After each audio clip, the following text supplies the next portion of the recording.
You touch me again, and I promise you won't live long enough to regret it." The words left my mouth before my brain could catch up, but I meant every syllable. The handprint on my cheek was still burning, and the man who put it there was staring at me like I'd just spoken in ancient Greek. Nobody talked to Vincenzo Russo that way. Nobody who wanted to keep breathing, anyway. But here's the thing about facing death every single day in an emergency room. You stop being afraid of men who think violence makes them gods. I've held beating hearts in my hands. I've breathed life back into corpses. I've made impossible decisions in split seconds that determined whether children went home to their mothers or got zipped into body bags. So when this arrogant crime boss decided my face was a suitable target for his temper tantrum, something in me just snapped. Let me ask you something.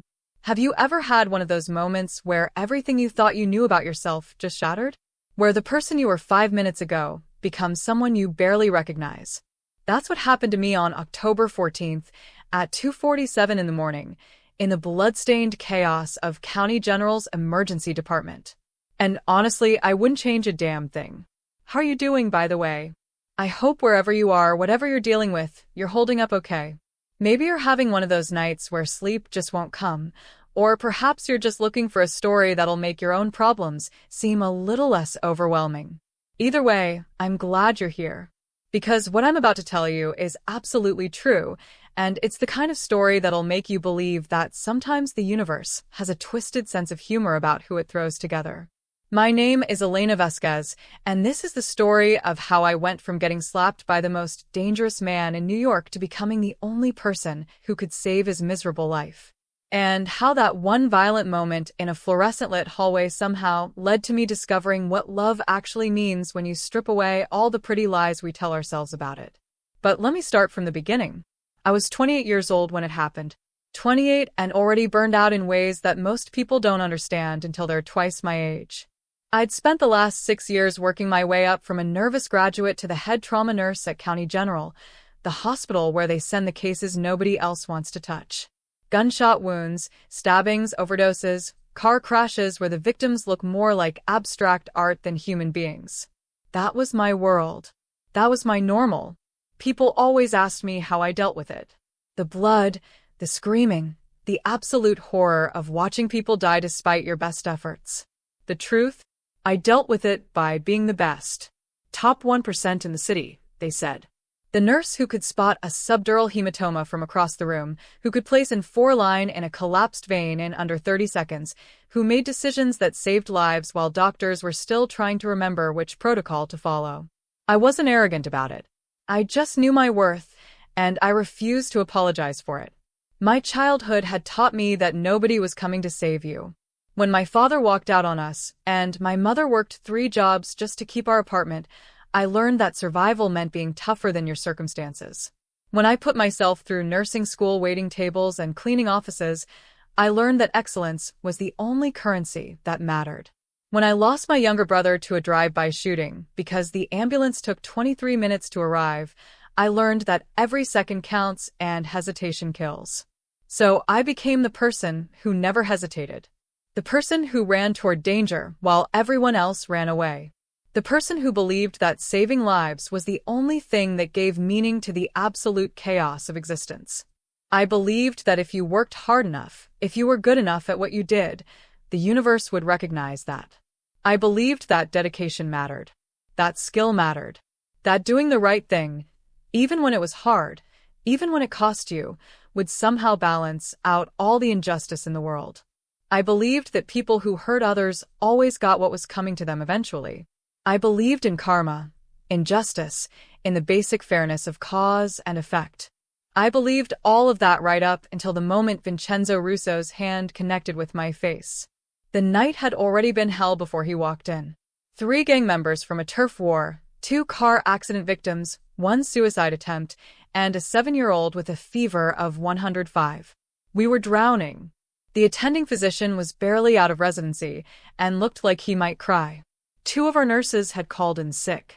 The waiting room was packed with people who'd been there for hours, and the air conditioning had died around midnight, leaving the whole department smelling like sweat and desperation and that particular metallic tang that comes from too much blood in too small a space. I was in my element. Controlled chaos was where I thrived. I'd already saved the 7-year-old, stabilized 2 of the gang members, and was coordinating the treatment for the car accident victims when the doors burst open and he walked in. You know how sometimes you can just feel when someone dangerous enters a room? Like the air pressure changes or something primal in your brain starts screaming warnings. That's what happened. Everyone in the ER seemed to freeze for just a second. Even the screaming patient in bed 3 went quiet. He was tall, maybe 6'2", with dark hair and eyes that looked black in the harsh lighting. His suit probably cost more than I made in 3 months, but it was ruined now, soaked with blood down the left side. He had one hand pressed against his ribs and 2 men flanking him, both of them scanning the room like Secret Service agents expecting an attack. And the look on his face. God, the arrogance. Like he owned the building and everyone in it.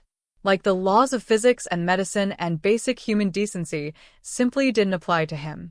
I need a doctor. Now. His voice carried across the entire department. Not asking. Demanding. I was already moving toward him, my training overriding the instinct to stay far away from whatever trouble he represented. Blood meant injury. Injury meant my job. Simple as that. Sir, I need you to sit down and let me assess. I started, but he cut me off. I don't need you. I need a doctor. Get me the best doctor in this hospital. I'm the head trauma nurse, and I'll determine what you need. Sit down. I pointed to the nearest gurney. His eyes locked on mine, and I saw something flicker there. Surprise, maybe. Nobody talked to him like that. I could read it in the way his jaw tightened, the way his bodyguards shifted nervously. Do you know who I am? I don't care if you're the Pope. You're bleeding in my ER, which means you follow my protocols. Seat. Down. That's when I saw it. The flash of respect, mixed with rage. He took a step toward me, and I held my ground. There are people ahead of you, I said, keeping my voice level. I'll get to you as soon as I've triaged the severity of your injuries. But you will wait your turn like everyone else. The slap came so fast, I barely registered the movement. 1 second I was standing my ground, the next my head had snapped to the side, and my cheek was exploding with pain. The ER went absolutely silent. I turned back to face him slowly, tasting blood in my mouth, feeling that hot rage building in my chest. And that's when I said it. The thing that should have gotten me killed right there in the middle of the emergency department. You touch me again, and I promise you won't live long enough to regret it. His face went through about 5 different expressions. Shock, fury, disbelief, and then something I didn't expect. His eyes widened, his hand dropped from his ribs, and he looked down at himself like he was seeing his own body for the first time. That's when I noticed it. The blood wasn't just on the outside of his suit. It was spreading. Fast. The fabric on his left side was getting darker by the second, and his breathing had changed. Shallow. Rapid. His skin had gone pale under the fluorescent lights. My training kicked in instantly. Abdominal bleed. Probably a knife wound, given the location. He'd been walking around with it, the adrenaline keeping him upright, but now the shock was setting in. How long ago were you stabbed? I demanded. What? He looked confused now, the arrogance draining out of him along with his blood pressure. The wound. When did it happen? 2 hours. Maybe 3. It's not that bad. I just need stitches. You're bleeding internally. Your liver or spleen is compromised. I grabbed his arm, already pulling him toward the nearest trauma bay. Move. Now. His bodyguard started forward, but I shot them a look that could have stripped paint. Stay back unless you want to watch him die. That's when Vincenzo Russo, the man who ruled half of New York's criminal underworld, the man who had just slapped me like I was nothing, stumbled and nearly went down. I caught him, my arms barely supporting his weight, and suddenly his face was inches from mine. The arrogance was gone completely now. What I saw in his eyes was pure, primal fear. I can't breathe right. That's because you're bleeding out, you idiot. Why didn't you say something? I didn't. I thought. We made it to the trauma bay, and I practically threw him onto the gurney. My hands were already moving, ripping open his shirt, exposing the wound. It looked small on the outside, just a thin slice between his ribs, but I knew better. The blade had gone deep, and judging by the location and his symptoms, it had nicked something major. I need an ultrasound. Type and cross for 6 units and get Dr. Morrison down here now. I shouted to the other nurses who'd finally unfrozen. Vincenzo grabbed my wrist. His grip was weak, nothing like the strength I'd felt when his hand had struck my face. Please. His voice was barely a whisper. Please, I can't. My family needs. And there it was. The moment that everything changed.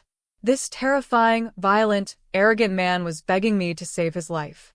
The ultrasound showed exactly what I'd feared. Free fluid in the abdomen. His spleen was torn, bleeding into his peritoneal cavity. He needed surgery 5 minutes ago. Or is backed up, Sarah, one of the junior nurses, said breathlessly. Gunshot victim from earlier is still on the table. They're saying at least another hour. An hour? He didn't have an hour. Maybe 30 minutes if we were lucky. I looked down at Vincenzo. His eyes were starting to glaze over, his skin clammy and gray. The begging had stopped. He was slipping into hypovolemic shock, his body shutting down as it tried desperately to preserve his vital organs. Here's what they don't teach you in nursing school. They teach you protocols and procedures and the correct order of operations. They teach you how to follow doctors' orders and document everything and cover yourself legally. What they don't teach you is what to do when following the rules means watching someone die. I'd seen it happen before. Patients who died because we waited for the right doctor, the right authorization, the right equipment. People who could have been saved if someone had just made the decision to act instead of following protocol. My brother had been one of those people. 23 minutes for an ambulance. Another 15 to get him to the hospital. By the time they finally took him to surgery, he'd been gone for 10 minutes. All because everyone was following the rules, covering themselves, making sure every box was checked. I'd sworn that day I would never let protocol kill someone I could save. Get me a crash cart, 2 large bore IVs, lactated ringers wide open, and someone find me a central line kit, I said, my voice cutting through the chaos. And get security to clear everyone out of Bay 3. I need space. Elena, what are you doing? Sarah's eyes were huge. We can't just. Yes, we can. And we will. Move. I'd been at County General long enough that the other nurses trusted me. They'd seen me pull off miracles before. They knew that when I gave an order in that particular tone, you didn't question it. You just did it. Within 3 minutes, I had Vincenzo in a cleared trauma bay, IVs flowing, and I was prepping for something I'd only done twice before under direct supervision. A diagnostic peritoneal lavage. Basically, I was going to make a small incision in his abdomen, insert a catheter, and see if I could control the bleeding long enough to get him stable for surgery. It was risky. It was probably against hospital policy. It definitely exceeded my scope of practice. And it was his only chance. Boss, what's she doing? One of the bodyguards had followed us despite my orders. He looked young, maybe early 20s, and absolutely terrified. Saving his life. Now get out or help hold him still. The young guy, I'd learn later his name was Marco, grabbed Vincenzo's shoulders. You're gonna be okay, boss. Vince, you hear me? You're gonna be fine.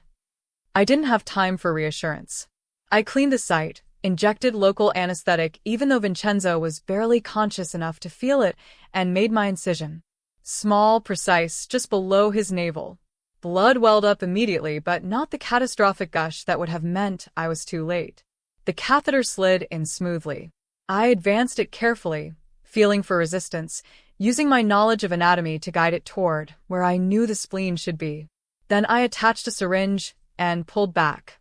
Dark blood filled the chamber. Lots of it. Give me the hemostatic agent, I said to Sarah, who was standing there with her mouth open. Sarah, now.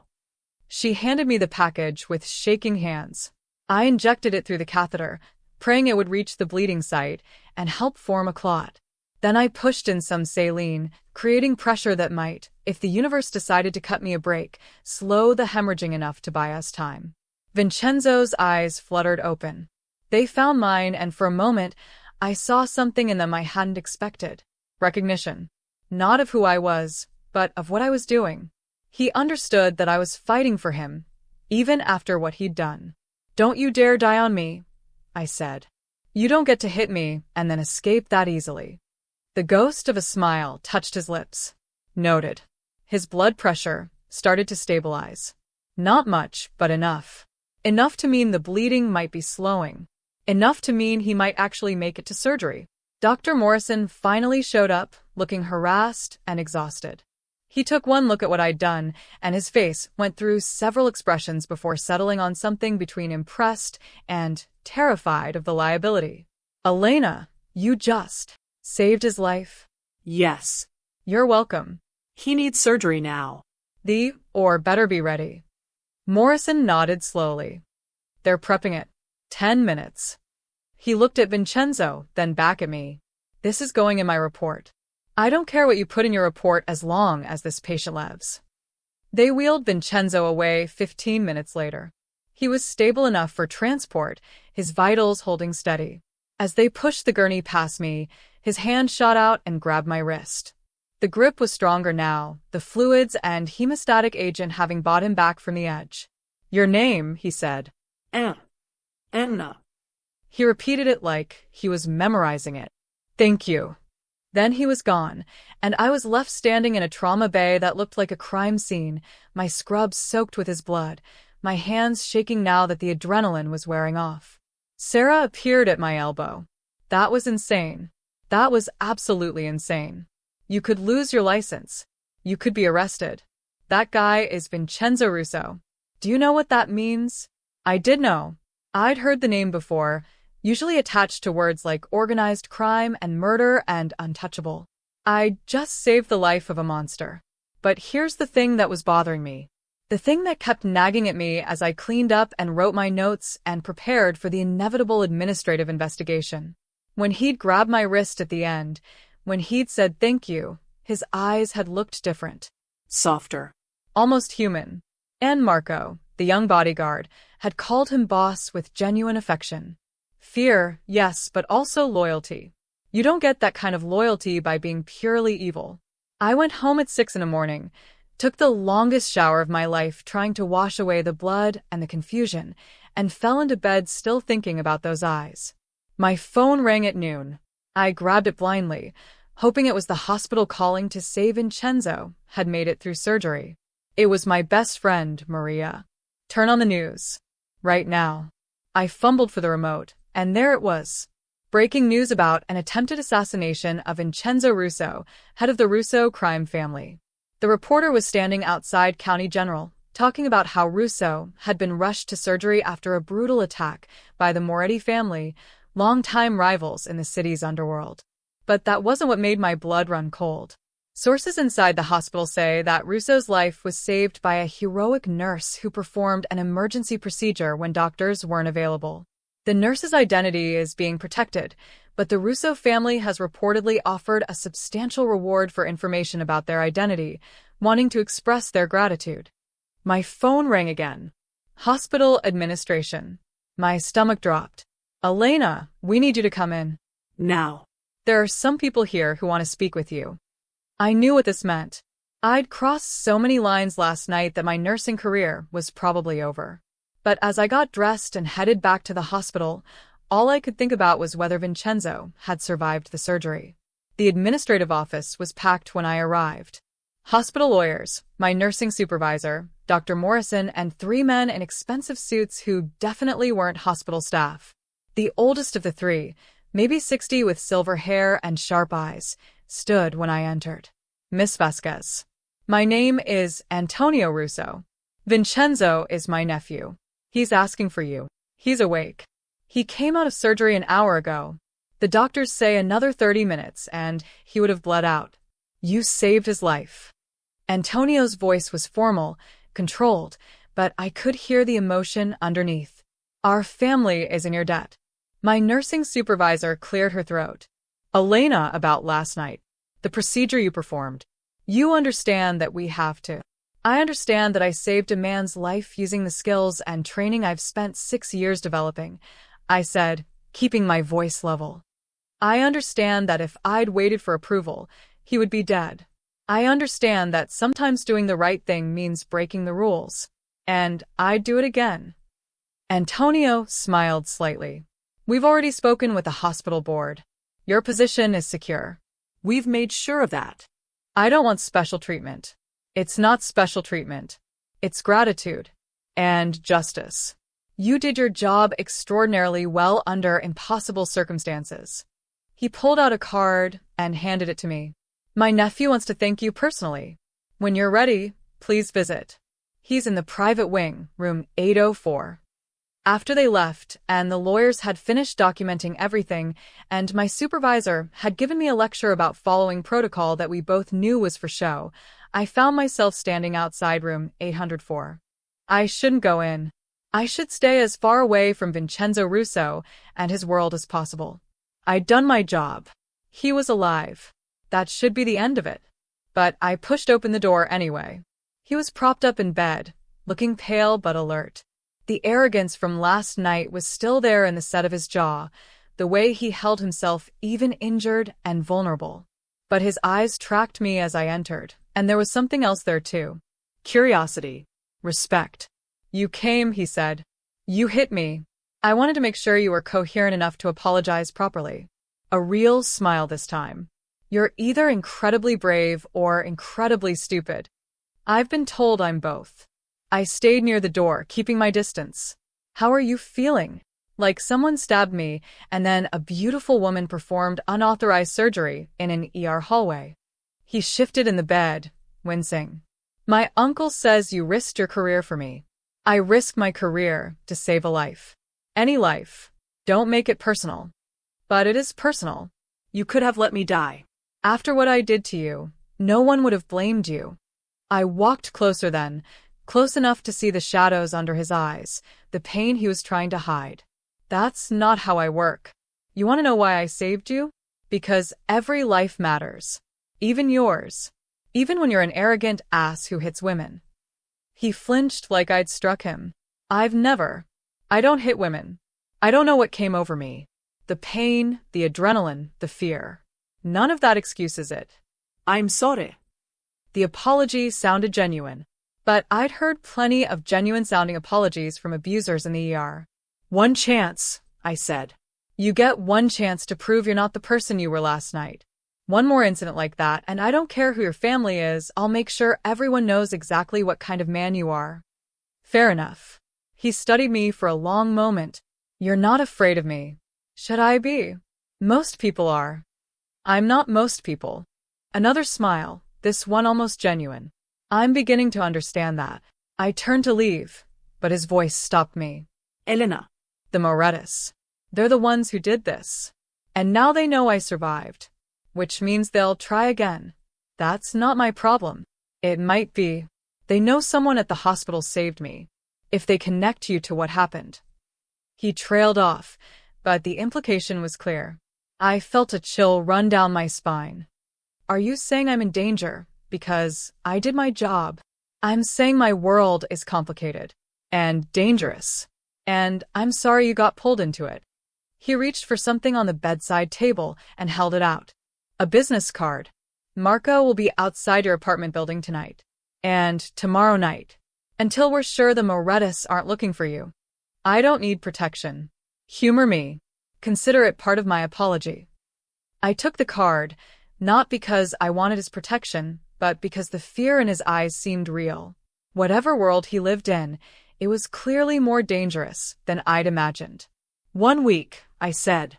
After that, I'm going back to my normal life and forgetting this ever happened. 1 week, he agreed. I made it to the door before he spoke again. Elena? Thank you. For everything. I didn't turn around. Don't make me regret it. But as I walked down the hallway and back to my normal life, I had a sinking feeling that it was already too late. Something had shifted last night in that trauma bay. Some invisible line had been crossed. I just didn't know yet how much it would cost me. The next 3 days were strange in ways I couldn't quite articulate. Marco, the young bodyguard, was indeed posted outside my apartment building every night. He was polite, professional, and looked about as comfortable being there as I was having him there. Work continued as normal on the surface. I pulled my regular shifts, treated my patients, filed my reports. But I could feel the whispers following me through the hospital corridors. The nurse who saved the mob boss. The woman who performed unauthorized surgery. Some people looked at me with admiration. Others with barely concealed fear. Dr. Morrison pulled me aside on my third shift back. "You've got some powerful friends now, Elena. The hospital board meeting about your case lasted 15 minutes. 15. I've seen them deliberate for hours over much smaller infractions. Someone made a very generous donation to the new cardiac wing. Someone who wants to make sure you're treated well. I didn't ask for that. I know you didn't. But that's how their world works. Debts and favors and influence." He paused, his expression serious. "Be careful. Those kinds of connections can be as dangerous as they are useful." I knew he was right, but I also couldn't stop thinking about Vincenzo. About the fear in his eyes when he'd begged me to save him. About the genuine remorse when he'd apologized. About the way he'd worried for my safety even while lying in a hospital bed recovering from surgery. On the fourth night, Marco wasn't at his usual post. Instead, there was a sleek black car idling at the curb, and Antonio Russo himself stepped out when he saw me approaching. "Miss Vasquez, I apologize for the intrusion. My nephew would like to speak with you, if you're willing." Every instinct told me to refuse, to keep the boundaries clear between his world and mine. But curiosity won out. "Is something wrong? Is he okay?" "He's healing well, thanks to you. But there's been a complication. One he feels you should be aware of." The drive took 20 minutes, winding through neighborhoods that got progressively nicer until we pulled up to a gated estate that looked like it belonged in a movie. The house was massive, all stone and wrought iron and old money. Marco met us at the door, looking relieved to see me. "He's been asking for you every day," Marco said quietly as he led me through halls decorated with art that probably cost more than my entire apartment building. Driving us all crazy, actually. Won't rest, won't follow doctor's orders, keeps trying to work from bed. Sounds like a difficult patient. You have no idea. Vincenzo's bedroom was larger than my entire apartment. He was sitting in an armchair by the window, dressed in casual clothes that probably cost a fortune, looking healthier than he had any right to look 4 days post-surgery. He stood when I entered, moving carefully, but without the weakness I'd expected. "You're pushing yourself too hard," I said before he could speak. "You should still be in bed. And you should have refused to come. Yet here we are, both doing things we shouldn't." Antonio and Marco left us alone, closing the door behind them. The silence stretched between us, charged with something I couldn't quite name. "Why am I here, Vincenzo?" "2 reasons. First, to show you this." He picked up a folder from the side table and handed it to me. "The Morettas have been asking questions at the hospital. They know someone saved my life. They don't have your name yet, but they're getting close." I opened the folder. Photos of me leaving the hospital, coming home, getting coffee at my usual place. Someone had been following me, watching me. The fear that shot through me was visceral and immediate. "This is insane. I'm a nurse. I don't have anything to do with your war with these people." "I know. Which is why I'm offering you protection. Real protection, not just Marco standing outside your building. There's a safe house in Brooklyn. Secure, comfortable, anonymous. You could stay there until this blows over." "And how long will that take?" His jaw tightened. "I don't know. Could be weeks. Could be months. The Morettas don't let go easily. I can't just disappear from my life. I have a job. Patients who need me. Bills to pay. I've already arranged for a leave of absence from the hospital. Medical reasons. You'll still receive your full salary. And the safe house is free, obviously. All expenses covered." The presumption of it made my anger flare. "You can't just rearrange my life without asking me." "I'm asking now. Stay at the safe house. Let me keep you safe. It's the least I can do after dragging you into this mess." "No." I put the folder down with more force than necessary. "I'm not hiding. I'm not letting these people control my life with fear. And I'm certainly not becoming dependent on you or your family for protection." "Elena," This isn't about pride or independence. These are dangerous people. They've killed for less than what you did. Then maybe you should have thought about that before you walked into my ER bleeding all over my floor. He laughed, actually laughed, the sound surprising us both. You're incredible. Completely insane, but incredible. I'm practical. And realistic. If the Morettas want to come after me, hiding in Brooklyn isn't going to stop them. But you know what might? Making sure they understand that I'm not involved in your business. That I was just doing my job. It doesn't work that way. Then make it work that way. You're supposed to be this powerful crime boss, right? So be powerful. Handle your own problems without dragging innocent people into them. The frustration on his face was clear, but there was something else there too. Admiration, maybe. You said there were 2 reasons I'm here. I continued. What's the second? He was quiet for a long moment, and when he spoke, his voice was softer. I wanted to see you again. To talk to you without machines beeping or nurses hovering. To understand who you are beyond the woman who saved my life. Why? Because you're the first person in 15 years who's looked at me and seen something other than what I do. When you told me every life matters, even mine, you meant it. You didn't know who I was. You didn't care. You just saw someone who needed help. The honesty in his voice caught me off guard. This wasn't the arrogant man who'd slapped me in the ER. This was someone else. Someone vulnerable and real and surprisingly compelling. Your uncle mentioned you fund orphanages, I said, remembering something from the news coverage. Anonymously. Why? His expression shuddered slightly. Who told you that? I did some research. Swimmy. If I'm going to be connected to you, I want to know who you really are. He walked to the window, moving slowly, and I noticed he was favoring his left side where the spleen injury had been. My parents died when I was 8. Car accident. At least, that's what everyone said. I found out years later, it was a hit. Rival family. They left me and my sister at an orphanage because no one wanted to take in the kids of a small-time enforcer. I'm sorry. Don't be. It taught me everything I needed to know about survival, about power, about how this world really works. He turned back to face me. My sister died 2 years later. Pneumonia. Something completely treatable if we'd had access to decent health care. But orphanages don't prioritize medical care. She just got sicker and sicker until one day she didn't wake up. The pain in his voice was raw, unguarded. I understood then why he'd panicked in the ER, why the fear of dying had broken through his defenses so completely. So you fund orphanages now? To make sure other kids don't go through what you did. To make sure they have a chance. Education, healthcare, opportunities. Things my sister never got. He met my eyes. I'm not a good man, Elena. I've done things that would horrify you. But I'm not purely evil either. I'm just trying to survive in a world that's been trying to kill me since I was 8 years old. There it was again. That glimpse of humanity beneath the violence and power. The man who begged for his life thinking about his family. The boy who lost everything and built an empire from the ashes. You can't buy redemption, I said quietly. I'm not trying to buy redemption. I'm just trying to do something that matters.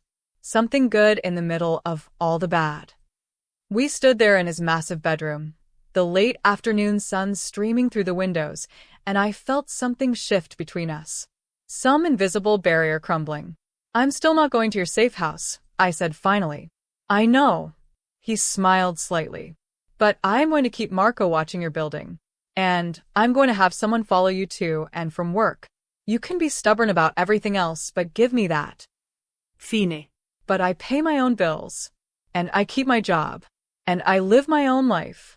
Those are my terms. Deal. He held out his hand, and after a moment I shook it. His grip was warm, firm, his hand completely engulfing mine. And I felt something spark between us, something electric and dangerous, and completely inappropriate given the circumstances. I pulled my hand back quickly. I should go. Wait. He moved to his desk and pulled out an envelope. Your hospital bill.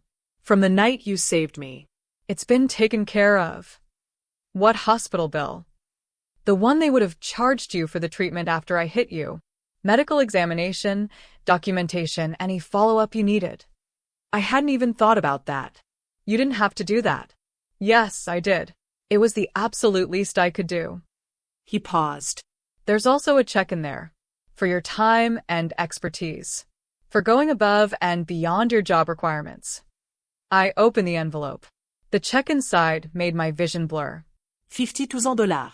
I can't accept this. You can and you will. You saved my life, Elena. That's worth a lot more than $50,000 to me and my family. It's too much. It's not enough. But it's what I can give you right now without insulting you by offering more. His eyes held mine. Take it. Pay off your student loans. Take a vacation. Do something that makes you happy. You've earned it 1,000 times over. Part of me wanted to refuse on principle. But the practical part of me, the part that had been working 70-hour weeks and living paycheck to paycheck, knew that this money could change my life. I could actually build savings, have security, maybe even cut back my hours and not be constantly exhausted. Thank you, I said finally. Thank you for everything. Marco drove me home, and I spent the entire ride staring at the check in my hands. $52,000. For one night's work. It felt surreal. But what felt even more surreal was the way my heart had raced when Vincenzo had held my hand. The way I'd wanted to stay in that room with him, learning more about the orphanage funding and the sister he lost, and the man behind the monster everyone feared. I was in dangerous territory. I knew that. Getting involved with someone like Vincenzo Russo was asking for trouble. But I couldn't stop thinking about the vulnerability in his eyes when he'd talked about his sister. The genuine gratitude when he'd thanked me. The glimpses of goodness buried under layers of violence and survival. My phone buzzed as I walked into my apartment. A text from an unknown number. Sleep well, Elena.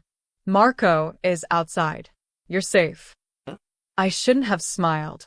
I definitely shouldn't have saved his number. But I did both. And that's when everything started to unravel in ways I never could have anticipated. Because 3 days later, at 4 a.m. on a rainy Thursday morning, my door buzzer rang urgently. I stumbled out of bed, checked the camera Marco had insisted on installing, and saw Vincenzo himself standing in the rain, bleeding again. I buzzed him up without thinking, already running through medical assessments in my head. When I opened the door, he practically fell into my apartment, leaving a trail of blood across my floor. They found me, he gasped. Ambushed me at a meeting. I couldn't go to a hospital. They'll be watching. I need your help. And just like that, I was all the way in. No more boundaries. No more safe distance. Just me and a bleeding crime boss in my tiny apartment at 4 a.m., and the knowledge that whatever happened next would change everything. I grabbed my medical bag, the one I kept stocked for emergencies, and got to work. This is becoming a bad habit, I muttered as I cut away his jacket. I promise I'm not doing it on purpose, he said through gritted teeth. Where's Marco? Your security. Dead. The driver too. I barely made it out. The grief in his voice was immediate and genuine. Marco. That sweet kid who'd been so worried about his boss. Gone. I felt the rage building in my chest as I cleaned the knife wound across Vincenzo's shoulder. These people, whoever they were, they didn't just hurt him. They killed a 20-year-old kid who'd done nothing but his job. I'm going to fix this, Vincenzo said, reading my expression. The Morettas are going to pay for what they've done. Right now, you're going to sit still and let me stitch you up. Then we're going to figure out how to keep you alive long enough to do anything. As I worked, cleaning and stitching and bandaging, I realized something that should have terrified me but instead felt oddly inevitable. I wasn't just helping a patient anymore. I was choosing a side, getting involved in a war that wasn't mine. But Marco's death had made it personal. And the way Vincenzo had trusted me enough to come here, vulnerable and wounded, had broken down the last of my defenses. When I finished, he looked up at me with exhaustion and something else in his eyes. You could still walk away. Tell me to leave and never come back. I'd understand. I should have said yes. Should have kicked him out and called the police and gone back to my safe, normal life. Instead, I said, You need rest. The couch pulls out into a bed. I'll get you some pillows. His hand caught mine. Elena. Why are you doing this? Because someone has to. And apparently, I'm the idiot who can't walk away from people who need help. It's more than that. He was right. It was more than that. Somewhere between the ER and his bedroom window confession and this moment, something had shifted. I'd started caring about him, not just as a patient, but as a person. Rest, I said, pulling my hand away before I could do something stupid. We'll figure out the rest in the morning. But as I lay in my bed, listening to him breathe in the next room, I knew the truth. There was no figuring this out. I was already too deep. And the really terrifying part? I didn't want to climb back out. Vincenzo stayed on my couch for 3 days.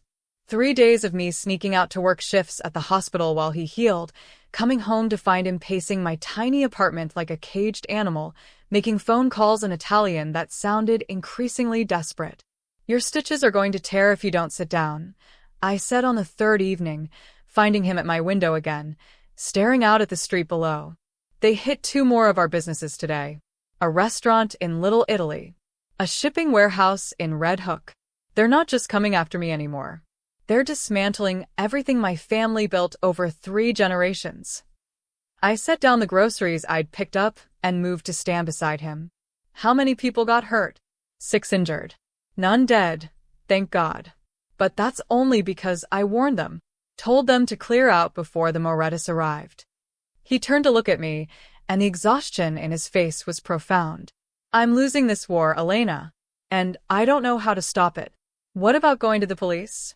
He laughed bitterly. The police? Half of them are on the Moretti payroll. The other half would be happy to see both families destroy each other. No, this has to be handled our way.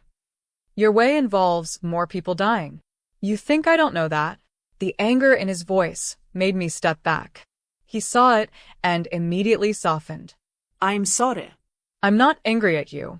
I'm angry at this whole situation. At myself for getting you involved. At the Morettis for starting this. At the world for being what it is. I understood that rage. I'd felt it every time I lost a patient despite doing everything right. Every time the system failed someone who deserved better. Every time reality refused to match up with how things should be. Tell me about them, I said, moving to the kitchen to start making dinner. The Morettis. Why do they hate your family so much?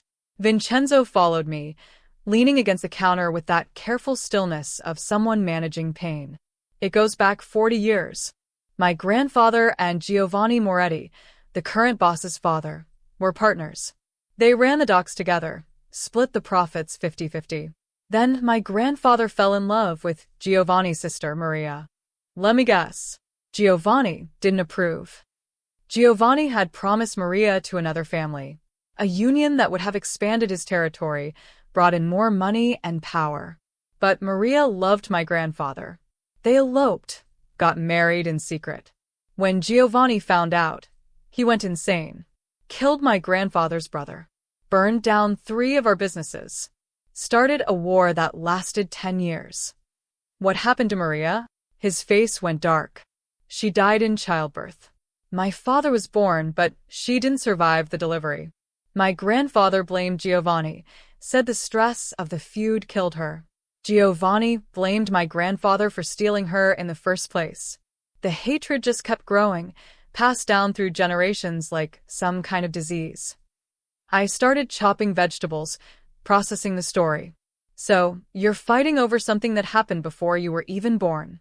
Over people who are all dead now. It's not that simple. Isn't it? At some point, someone has to decide to stop. To let it go. To choose a different path. And if I'm the one who stops, who backs down, the Morettis will see it as weakness. They'll take everything. Kill everyone loyal to my family. You don't understand how this world works. No, I don't. But I understand that what you're doing now isn't working. You're bleeding resources, losing people living in my apartment because your own home isn't safe. How is that winning? He didn't have an answer for that. We ate dinner in tense silence, and afterwards, I changed his bandages. The wound was healing well, no signs of infection. My stitches were holding. In purely medical terms, he was doing great. In every other way, he was falling apart. I need to go back, he said as I was finishing up. My family needs to see that I'm still alive, still in control. If I hide much longer, people will start questioning my leadership. You're not ready. Give it another week. I don't have another week. Then you'll tear your stitches, get an infection, and end up back in surgery. Is that what you want? What I want doesn't matter. What I need is to protect my family. The determination in his voice reminded me why he'd survived when so many others hadn't. Why he'd built an empire from nothing. He wasn't just ruthless. He was committed in a way most people never achieved. Fine, I said. But I'm coming with you. Absolutely not. You need medical supervision. Someone to monitor the wound, change bandages, watch for complications. Unless you have another nurse on your payroll who knows about this injury and won't ask questions. He stared at me like I'd grown a second head. You have a job, a life. You can't just drop everything to play nurse to a mob boss. I took a leave of absence. Remember? The one you arranged without asking me? Might as well use it for something productive. Elena, this isn't a game. If you come back with me, you're entering my world. There's no pretending you're just an innocent bystander anymore. The Morettis will know. Everyone will know. Good. Let them know. Maybe if they see I'm just your nurse, they'll realize I'm not a threat. Or maybe they'll see you as leverage. Someone they can hurt to get to me. The protectiveness in his voice did something to my chest that I absolutely did not want to examine. I can take care of myself. Against trained killers?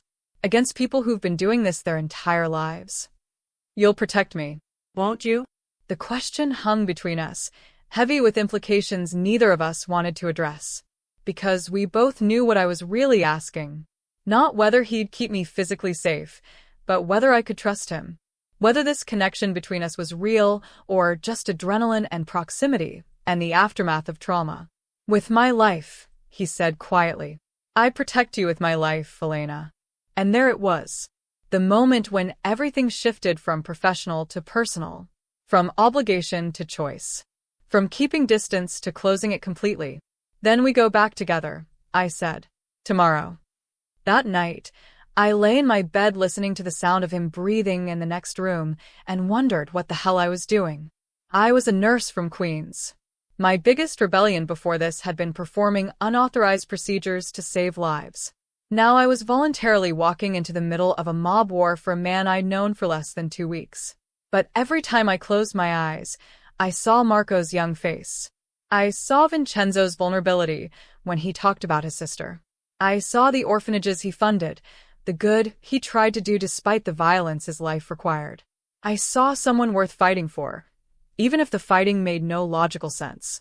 My phone buzzed. A text from an unknown number. Interesting choice, Elena Vasquez. Nursing the enemy. Does the Russo family know how fragile their leader really is? My blood turned to ice. I grabbed my phone and ran to the living room, shaking Vincenzo awake.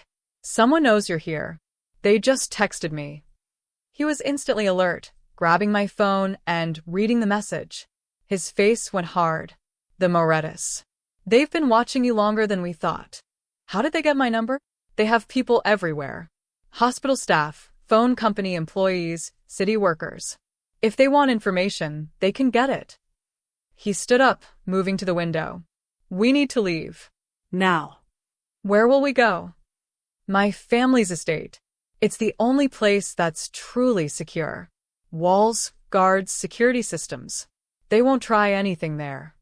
We packed quickly. I threw clothes and medical supplies into a bag, while Vincenzo made phone calls, his voice low and urgent. Within 20 minutes, a car pulled up outside. Not Marco this time. A woman, maybe 30, with sharp eyes and a gun visible under her jacket. This is Sophia, Vincenzo said as we climbed into the back seat.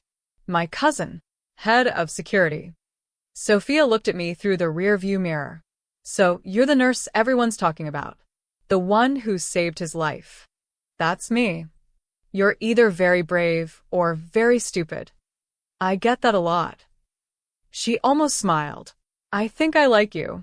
We'll see if you survive long enough for me to be sure. The drive to the estate took 40 minutes. Long enough for me to second-guess every decision that led to this moment. Long enough to see the sun rising over the city, painting the buildings gold and pink.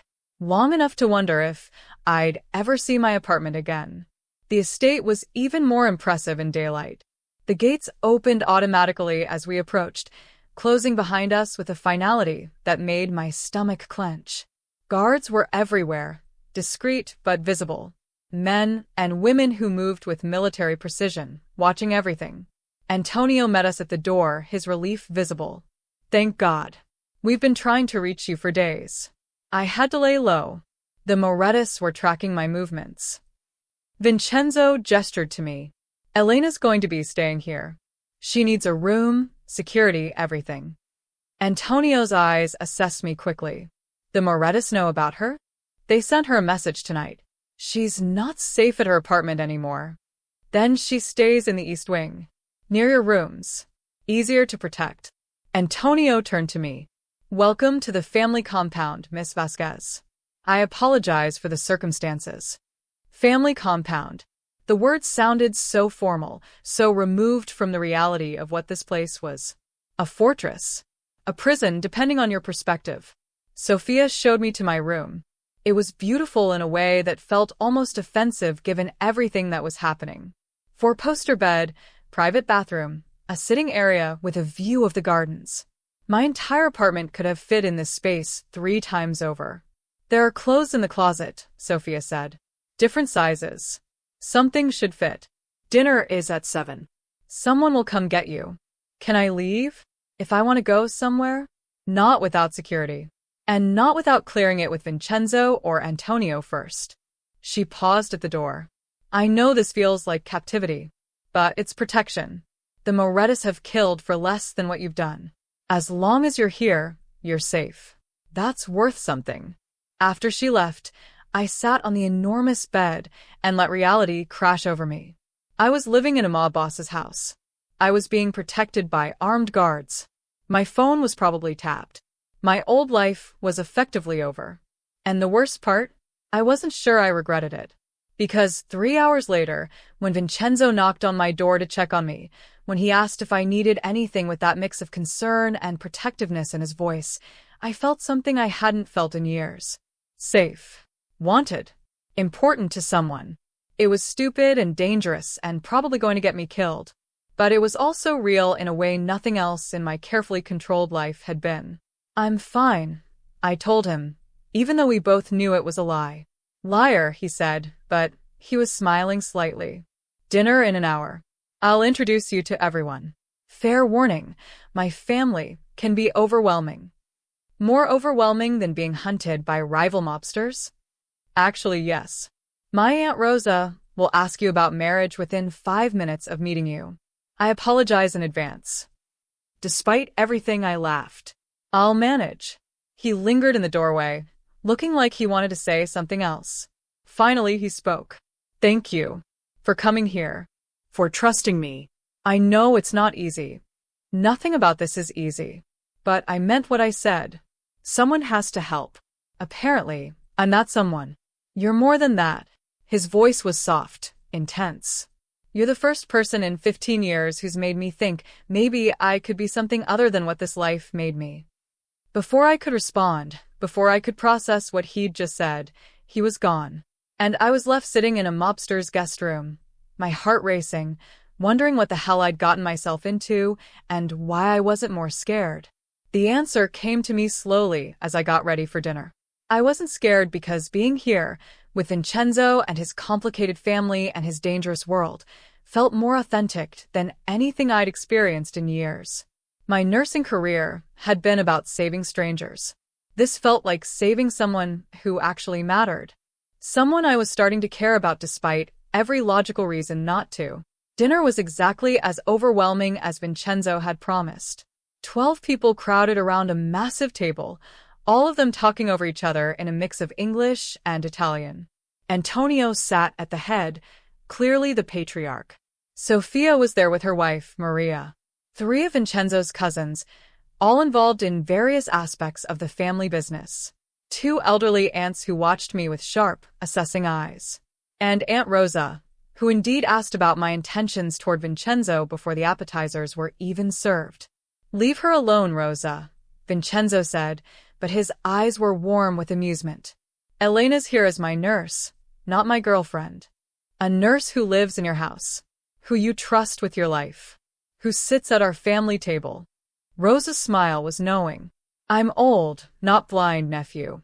The conversation flowed around me, and I found myself relaxing despite the strangeness of it all. These people weren't monsters. They were a family. Dysfunctional, dangerous, living outside society's rules, but still a family.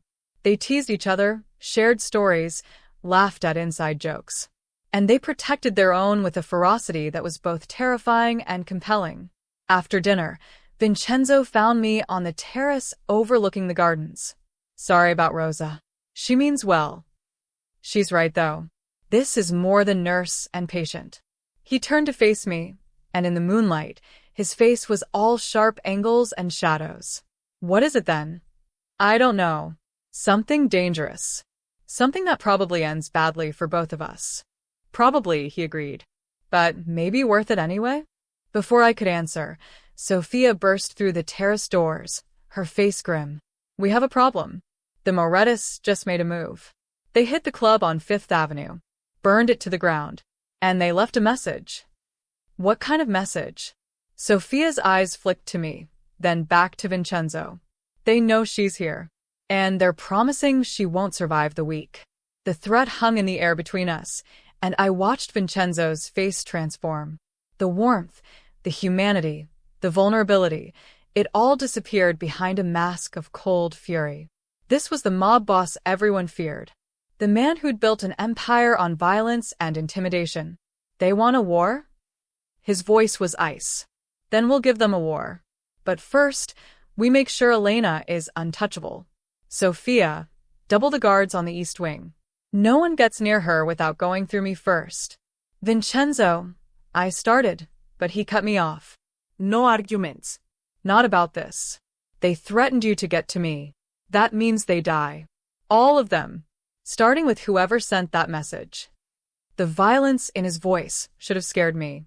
Instead, it made something fierce and possessive unfurl in my chest. Because he wasn't just protecting an asset or repaying a debt. He was protecting me. Specifically. Personally. And God help me, I liked it. The next week passed in a strange blur of normalcy and tension. I spent my days monitoring Vincenzo's recovery, which was progressing well despite his refusal to rest properly. His nights were filled with meetings, phone calls, strategic planning sessions that I wasn't invited to but could hear through the walls. The Russo family was preparing for something big. I could feel it in the way conversations stopped when I entered rooms, in the way Sophia's security protocols got tighter every day. But there were other moments too. Quiet mornings when Vincenzo would find me in the garden and we'd drink coffee together, talking about everything except the war. Evenings when he'd knock on my door just to check that I was okay, staying longer each time. The way his hand would linger on mine when I changed his bandages. The way I'd catch him watching me with an expression I couldn't quite read. "You're staring," I said one morning, not looking up from the book I was pretending to read. "You're beautiful when you concentrate. Your nose scrunches up." I finally looked at him. He was sitting across from me in the library, papers spread around him, but his attention was entirely on me. "You should be working." "I am working. I'm working on figuring you out. Good luck with that." "I haven't figured myself out yet." He smiled, that rare genuine smile that transformed his whole face. "That's what makes you interesting. You saved a mob boss's life, moved into his house, and you're still not sure why you did it." "I know why I did it. Someone had to." "That's what you tell yourself. But I think there's more to it." He stood up, moving to sit beside me on the couch. Close enough that I could feel the heat of him. "I think you were tired of playing it safe. Tired of following rules that don't make sense. Tired of saving strangers who never see you as anything more than the nurse who happened to be on duty." His words hit too close to home. "And what do you see me as?" The woman who looked at me when I was at my weakest, and decided I was worth saving anyway. The woman who stood up to me when I was being an arrogant ass. The woman who's brave enough to walk into my world, even knowing how dangerous it is. He reached out, tucking a strand of hair behind my ear. I see you as someone extraordinary, Elena, and I'm terrified of what that means. My heart was racing. Vincenzo, I know. I know this is complicated. I know I'm the last person you should be with. I know my world is violent and dangerous and wrong by every measure you've been taught to value. His hand cupped my cheek. But I can't stop thinking about you. Can't stop wanting to know everything about you. Can't stop imagining what it would be like if things were different. I should have pulled away. Should have reminded him about boundaries and professionalism and all the very good reasons why this was a terrible idea. Instead, I leaned into his touch. Things aren't different, though. This is the reality. Your world, your war, your enemies who want me dead. Then let me protect you. Let me keep you safe while I end this. And after? When the war is over, what happens to us then? He didn't have an answer for that. Neither did I. So we sat there in the library, his hand on my face, my heart in my throat, both of us knowing we were crossing a line we couldn't uncross. The moment shattered when Antonio burst into the room, his face pale. Vincenzo. We have a situation. Giovanni Moretti wants to meet. Tomorrow. Neutral ground. Vincenzo was on his feet instantly, all business. What are the terms? He says he wants to discuss peace. End the war before more people die. He's proposing a sit-down at the old warehouse on Pier 17. Just him and you. No weapons, no guards inside. Mediators from the commission present to ensure no one breaks the rules. It's a trap, Sophia said, appearing in the doorway behind Antonio. It has to be. The Morettis don't sue for peace. They destroy their enemies. Maybe they're finally realizing they can't destroy us, Vincenzo said. But I could hear the doubt in his voice. Or maybe they have something else planned. Antonio's expression was grim. But we can't refuse. If we decline a commission-sanctioned meeting, we look weak. Like we're afraid. I watched Vincenzo process this, saw the calculations running behind his eyes. Fine. Set it up. Tomorrow, at noon. But I want our people in position around the building. If this goes sideways, I want us ready. After Antonio and Sophia left, Vincenzo turned back to me.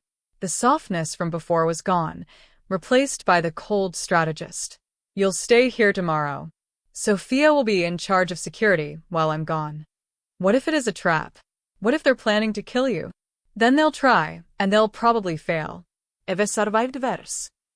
That's not reassuring. He moved back to me, taking both my hands in his. Elena, I need you to promise me something.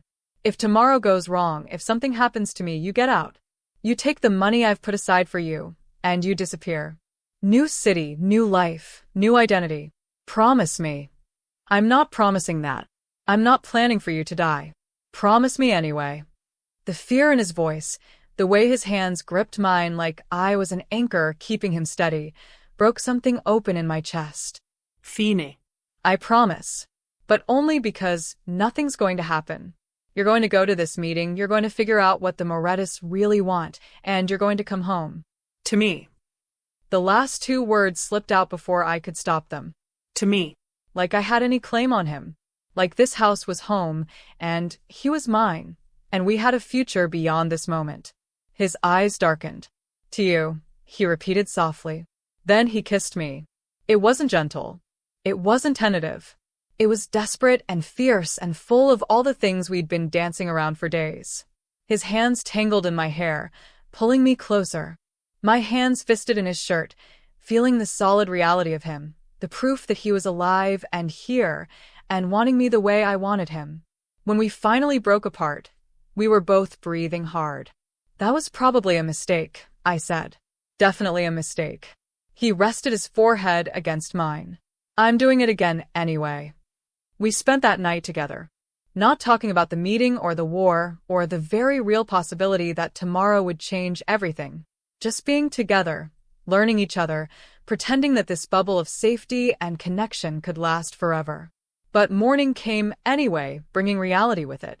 I helped him dress, my hand steady as I buttoned his shirt, adjusted his tie. He looked every inch the powerful boss. Dangerous, controlled, untouchable.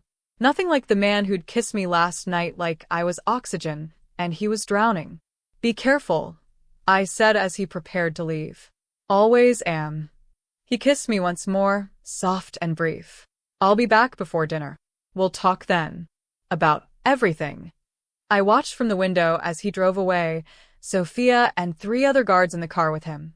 The estate felt empty without him, too quiet, too still. The morning dragged. I tried to read, to focus on anything other than the knot of anxiety in my stomach. Sophia had stayed behind to manage security, and she kept me updated via text. They'd arrived at the warehouse. The meeting had started. Giovanni Moretti had shown up as promised, with commission mediators present. Then nothing. An hour passed with no updates. Then 2. I was pacing my room, phone clutched in my hand, when Sophia finally burst through the door. Her face was ashen. We need to go. Now. What happened? Is Vincenzo okay? Just come with me. Please. We practically ran to the garage, Sophia barking orders into her phone.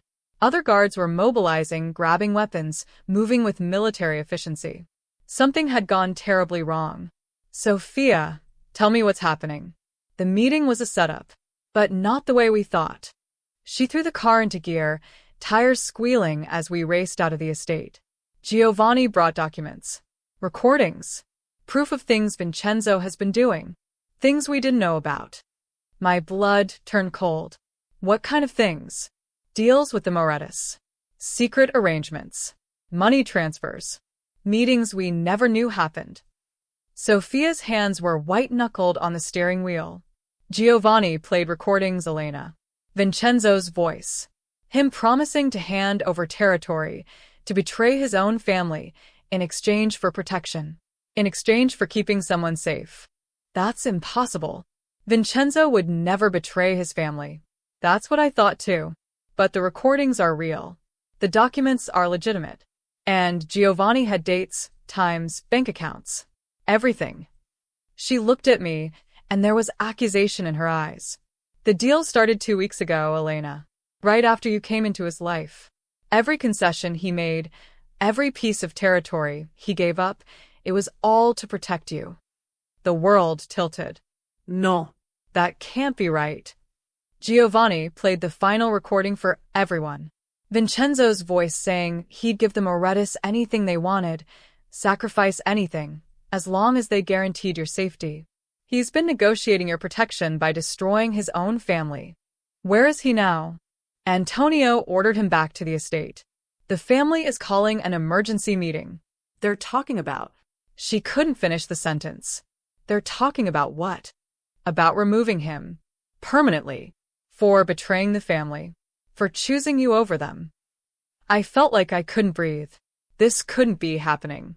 Vincenzo wouldn't do this. He wouldn't sacrifice everything for me. We barely knew each other. It didn't make sense. But even as I thought it, I remembered the way he'd kissed me last night. The desperation in it. The way he'd made me promise to run if something happened to him. Like he'd known. Like he'd been preparing for exactly this. We pulled up to the warehouse where the meeting had been held. Vincenzo's car was still there, but the building looked deserted now. Sophia stopped me at the entrance. Before you go in, you need to understand something. Whatever you thought you knew about him, whatever connection you thought you had, it might all be a lie. The recordings suggest he's been manipulating you from the start. Using your feelings to justify his deals with the Morettis. I need to hear it from him. Then go. But, Elena, be careful. The man in there might not be who you think he is. I walked into the warehouse alone. It was dim inside, light filtering through broken windows. Vincenzo was sitting in the center of the empty space, head in his hands. He looked up when he heard me approach, and the devastation on his face was complete. You shouldn't be here, he said. Is it true? Did you make deals with the Morettis? Did you betray your family to protect me? He stood slowly, and I saw that his shirt was torn, blood on his lip. Someone had hit him. Probably multiple someones. Uh, Just answer the question. Yes. The single word fell between us like a bomb. I made the deals. I gave them territory, money, information. Everything they asked for. Because they promised to leave you alone. To let you live. Why would you do that? We barely know each other. Because you're the first person in 15 years who made me remember what it feels like to be human. his voice cracked. Because when you looked at me in that ER, when you decided I was worth saving despite everything I'd done, something in me broke open. Something I'd buried so deep I thought it was gone forever. You made me want to be better. And I couldn't let them destroy that. Couldn't let them destroy you. So you destroyed your own family instead? I thought I could manage it. Thought I could give them Oretis enough to satisfy them without hurting my family too badly. But they kept asking for more. And I kept giving it because the alternative was you dying. He took a step toward me. I know it was wrong. I know I betrayed everyone who trusted me. But I'd do it again. I'd do it 1,000 times if it meant keeping you safe. The pain in his voice was real. The regret was real. But so was the betrayal. He'd lied to his family. Lied to me by omission. Put his entire empire at risk because of feelings he developed in 2 weeks. What did Giovanni ask for in return? What was the final deal? Vincenzo's face went even paler. You. He asked for you. Said the only way to truly end this was for me to hand you over. Let them deal with you as a warning to anyone else who might help the Russo family. And what did you say? I told him to go to hell. That I'd burn everything I'd built before I'd let him touch you. That's when he played the recordings. Showed everyone what I'd been doing. Turned my own family against me to force my hand. I understood then. This whole meeting had been a trap, but not the kind anyone expected. Giovanni had been documenting everything, building a case, waiting for the perfect moment to reveal it all. He'd maneuvered Vincenzo into an impossible position. Give me up and save the family, or keep me safe and lose everything. What are you going to do? Asked quietly. I don't know. Antonio wants me stripped of leadership. Half the family wants me dead for the betrayal. Sophia's trying to broker some kind of compromise, but I don't see how. I've broken every rule we have. Violated every trust. Because of me. Because I fell in love with you. The words hung in the air between us. I know it's too soon. I know it's insane. But somewhere between you saving my life and moving into my home and sitting in my library reading while I pretended to work, I fell completely in love with you. And that love made me weak in ways my enemies could exploit. Love. He'd said love. And my heart was breaking because I felt it too, that terrifying, overwhelming connection, but it had cost him everything. His family, his empire, his identity. All because he couldn't let me die. I need to leave, I said. I need to disappear. It's the only way to fix this. No. Yes. If I'm gone, if I'm no longer a factor, you can try to repair things with your family. Prove your loyalty. End this war the right way. Elena listened to me. He crossed the distance between us, gripping my arms. Running won't fix this. The damage is done. The family knows what I did. They won't forgive it whether you're here or not. Then, what's the solution? How do we fix this? Before he could answer, the warehouse doors burst open. Antonio stormed in with 6 armed men, all of them with weapons drawn. But they weren't pointing them at me. They were pointing them at Vincenzo. Step away from her, nephew.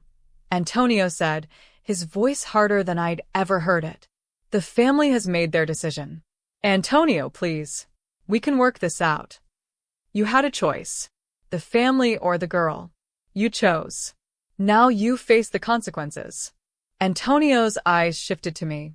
Miss Vasquez, you're free to go. Sophia will escort you wherever you want. Your involvement in this is over. You're going to kill him. It wasn't a question. He betrayed the family. There's only one punishment for that. I looked at Vincenzo, saw the resignation in his eyes. He'd known this was coming. That's why he'd made me promise to run. Why he'd kissed me like it was the last time. Why he'd spent last night memorizing every detail like he was trying to carry it with him into whatever came next. No, I said. Elena, don't, Vincenzo warned. Just go. Please. No. You don't get to make this sacrifice. You don't get to die, because you fell in love with me. I turned to Antonio. You want justice? Fine. But killing him doesn't solve anything. The Morettas still want war. Your family is still fractured. His death just makes you weaker. And keeping him alive after what he's done makes us look weak too. Then find another way. Strip him of leadership if you have to. Exile him. Make him earn back your trust. But don't kill him for the crime of caring about someone. My voice broke. Please. I'm begging you. There has to be another way. Antonio studied me for a long moment. Then he looked at Vincenzo. You really love her? Enough to give up everything? Yes. No hesitation. No doubt. And you? Antonio's eyes locked on mine. Do you love him? The question hit me like a physical blow. Did I love him? This complicated, dangerous, deeply flawed man who'd lied and betrayed his family and made terrible choices all in the name of protecting me? I thought about the way he'd begged for his life in the ER, thinking about his family. The orphanages he funded, the sister he'd lost, the vulnerability he'd shown me that he showed no one else. The way he'd looked at me in the library like I was the answer to a question he'd been asking his whole life. Yes, I said. I love him. Antonio holstered his weapon. The other men followed his lead. Then here's what's going to happen. Vincenzo, you're stripped of all leadership responsibilities. Sophia will take over as acting head until this mess with the Morettas is resolved. You'll assist in an advisory capacity only. No authority, no decision-making power. You'll spend the next year rebuilding trust, proving your loyalty, earning back what you threw away. If you succeed, maybe someday you can resume your position. If you fail, we revisit this conversation. And if the Morettas come after Elena again? Vincenzo asked. Then we protect her. Not because you made secret deals, but because she's proven herself loyal to this family. She could have walked away. She chose to stay, to fight for you despite knowing what you'd done. That kind of loyalty deserves protection. Antonio's expression softened slightly. But understand this, nephew. You get one chance. One. If you betray this family again for any reason, I won't be able to stop what happens next. I understand. Antonio and his men left, and suddenly Vincenzo and I were alone in the empty warehouse. The sunlight streaming through the broken windows painted everything in gold, and the dust motes floating in the air looked almost beautiful. You didn't have to do that, Vincenzo said quietly. Yes, I did. I've lost everything. My position, my authority, my family's respect. All I have left is this. He gestured to himself. This broken, compromised version of who I used to be. Then that's who I love, I said simply. Not the powerful mob boss. Not the man everyone fears. Just you. Broken, compromised, and trying to be better. That's enough for me. He pulled me into his arms then, holding me like I was the only solid thing in a world that had tilted sideways. And maybe I was. Maybe we were each other's anchor in the chaos we'd created. What do we do now? I whispered against his chest. We survive. We rebuild. We prove that love isn't weakness. He pulled back to look at me. And we figure out how to end this war with the Morettas without anyone else dying. Because I'm done sacrificing people I care about for power I'm not even sure I want anymore. As we left the warehouse together, walking out into the afternoon sun, I knew that everything had changed. The man I'd saved in the ER was gone. The powerful boss who'd commanded respect through fear and violence had been stripped away. What was left was just Vincenzo. Flawed, vulnerable, and deeply human. And somehow that was exactly who I needed him to be. But as we drove back to the estate, my phone buzzed with a message from an unknown number. I opened it, and my blood turned to ice. Beautiful speech, Helena. Very moving. Too bad it's all based on lies. Ask him about the insurance policy. Ask him what really happened to his sister. Then decide if he's worth dying for. I looked at Vincenzo, seeing the exhaustion and relief on his face, and wondered what other secrets he was hiding. What other betrayals were waiting to be revealed. But for now, in this moment, I chose to believe in the man beside me. Chose to believe that love could survive truth. That redemption was possible even for people who'd done terrible things. I just hoped I wouldn't live to regret it. I didn't ask about the message right away. Part of me didn't want to know. Part of me was afraid that asking would shatter whatever fragile peace we'd managed to build in the aftermath of Antonio's ultimatum. But the words haunted me. Insurance policy. His sister. Lies. We got back to the estate to find it in chaos. Sophia was coordinating with what seemed like dozens of people, all of them moving with urgent purpose. She barely glanced at us as we entered. The Morettas hit 3 more locations while you were at the warehouse. They know about Antonio's decision. They're calling it weakness, pushing harder now. She finally looked at Vincenzo. They're saying you're finished. That the Russo family is ripe for the taking.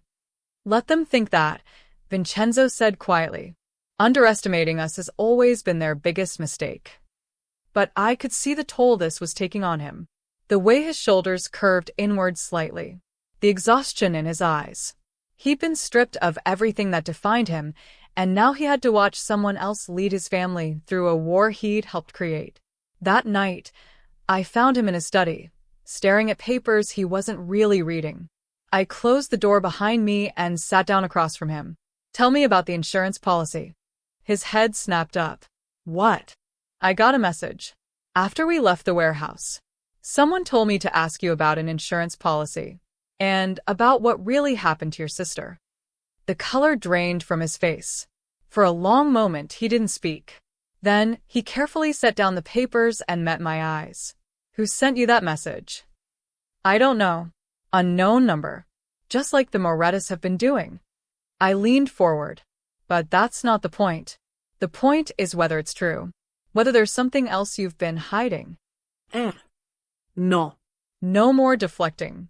No more protecting me from uncomfortable truths. If we're going to do this, if I'm going to stay here and fight beside you, I need to know everything. All of it. He stood up, walked to the window, his back to me. When he finally spoke, his voice was barely above a whisper. My sister didn't die from pneumonia. That was the story I told everyone. The story I told myself for so long that it almost became true. My heart started racing. What really happened? She was 10. I was 13. We'd been in the orphanage for 2 years, and I'd been doing everything I could to protect her. Stealing food when they didn't give us enough. Fighting off the older kids who tried to hurt her. But it wasn't enough. Nothing was ever enough. He turned to face me, and the pain in his eyes was raw and devastating.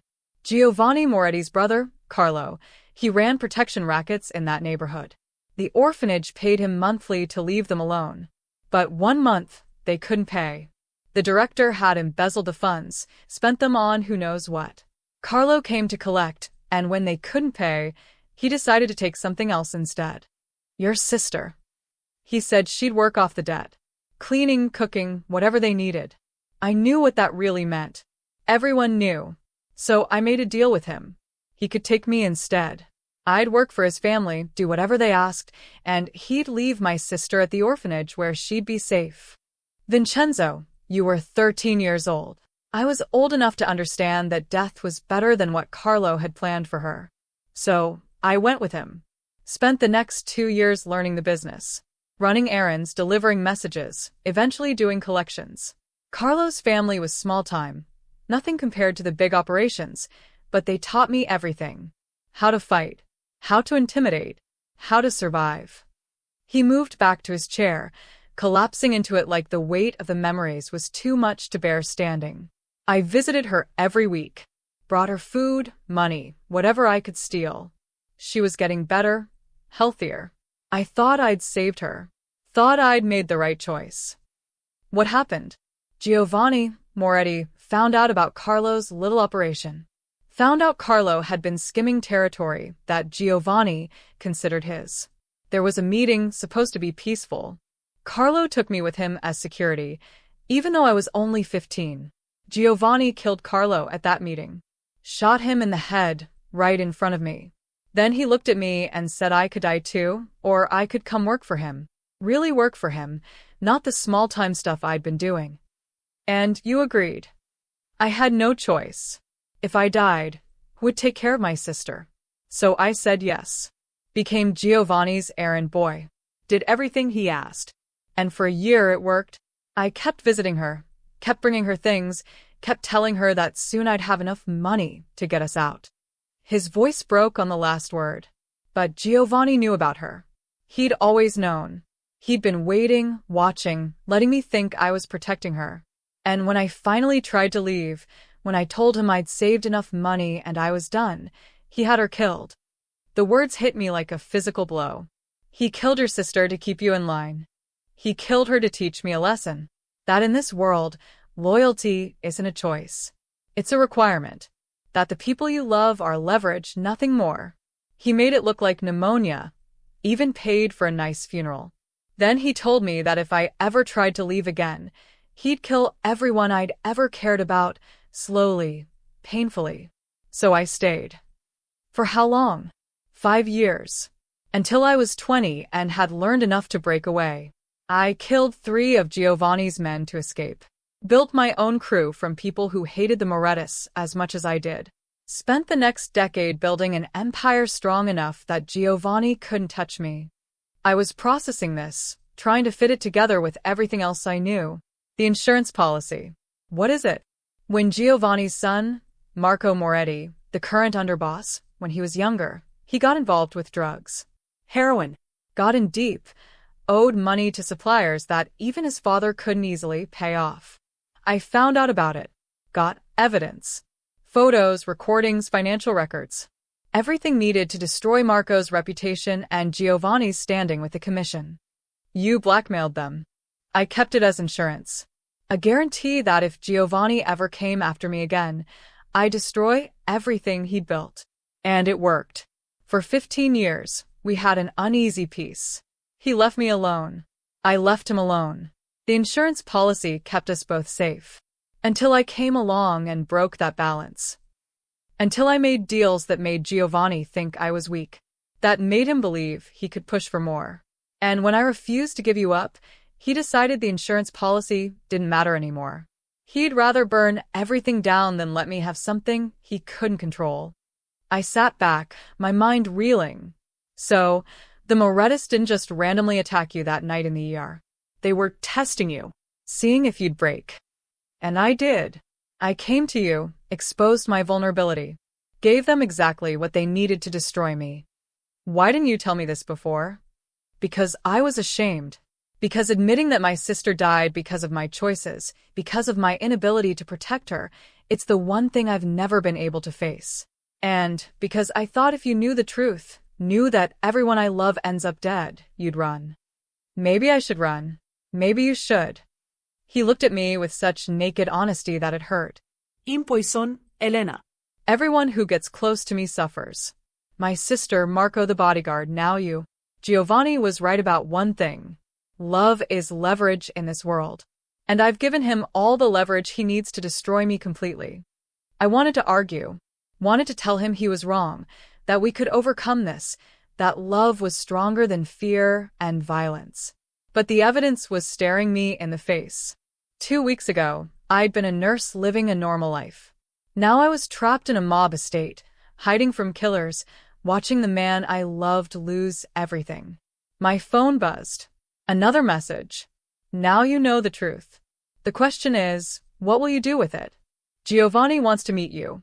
Tomorrow. Noon. The cafe on Mulberry Street. Come alone, and he'll tell you how to end this. How to save Vincenzo and his family. Don't come, and he'll burn everything to the ground with you inside. You have 12 hours to decide. I showed Vincenzo the message. His face went hard. You're not going. It might be the only way to end this. Elena, no. This is exactly what he wants. To get you alone, vulnerable. He'll kill you or worse. Or he'll make me an offer. A way out that doesn't involve more people dying. There is no way out with Giovanni. He doesn't negotiate. He doesn't compromise. He takes what he wants and destroys everything else. Then, what's your plan? Hide here while he picks off your family one by one? Watch Sophia try to lead while knowing you're the reason she has to. I don't know. His shout echoed in the study. I don't know how to fix this. I don't know how to protect you and my family and end this war all at the same time. I'm out of moves, Elena. I've got nothing left. The defeat in his voice broke my heart. This was what losing everything looked like. Not the physical loss of position or power, but the loss of hope.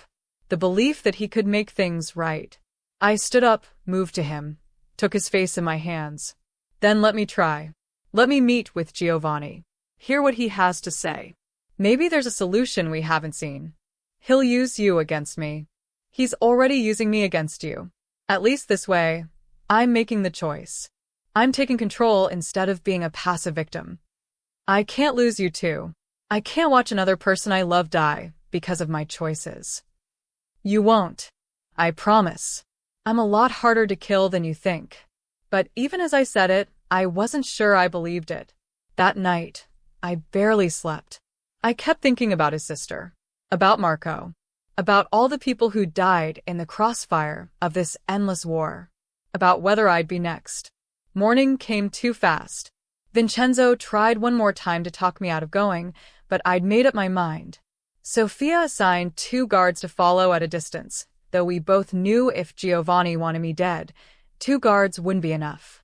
The cafe on Mulberry Street was in the heart of Little Italy, old-school Italian place that had probably been there for 50 years. Giovanni was already waiting when I arrived, sitting at a corner table with a cup of espresso and a calm expression that made my skin crawl. He stood when I approached. Ever the gentleman. Miss Vasquez. Thank you for coming. Please sit. I sat, keeping my hands visible on the table. Let's skip the pleasantries. What do you want? Direct. I like that. Vincenzo always did prefer strong women. He took a sip of his espresso. I want to end this war. Truly end it, not just pause it for another generation. Then end it. Stop attacking his family. Stop threatening me. Walk away. It's not that simple. There's been too much blood. Too many losses on both sides. My family demands justice for what Vincenzo has done. His betrayals, his secret deals, they've cost us resources and respect. You forced him into those deals by threatening me. Did I? Or did I simply offer him a choice and he chose poorly? Giovanni's smile was cold. But that's ancient history now. What matters is the future. And I'm prepared to offer you something Vincenzo never could. What's that? Peace. Real, lasting peace. All you have to do is leave. Walk away from him, from this city, from this life. I'll give you money, a new identity, protection. You can start over somewhere safe, somewhere his world can't touch you. And in return? In return, I destroy what's left of the Russo family. Vincenzo loses everything. His family, his territory, his life. But you'll be safe. You'll survive. Isn't that what he wanted all along? To keep you safe? I stared at this man who'd killed a 10-year-old girl to maintain control. Who'd orchestrated decades of violence over a grudge about a marriage that happened before I was born. Who was now offering me a devil's bargain wrapped in the promise of safety. You really think I'd trade his life for mine? I think you're smart enough to recognize reality. Vincenzo is finished. Sophia doesn't have the experience to lead through this. Antonio is too old to fight a prolonged war. Within 6 months, maybe a year, the Russo family will be gone. Everyone associated with them will be dead or scattered, including you, unless you take my offer. Why make this offer at all? Why not just kill me and be done with it? Because I'm not a monster, despite what Vincenzo has told you. I'm a businessman.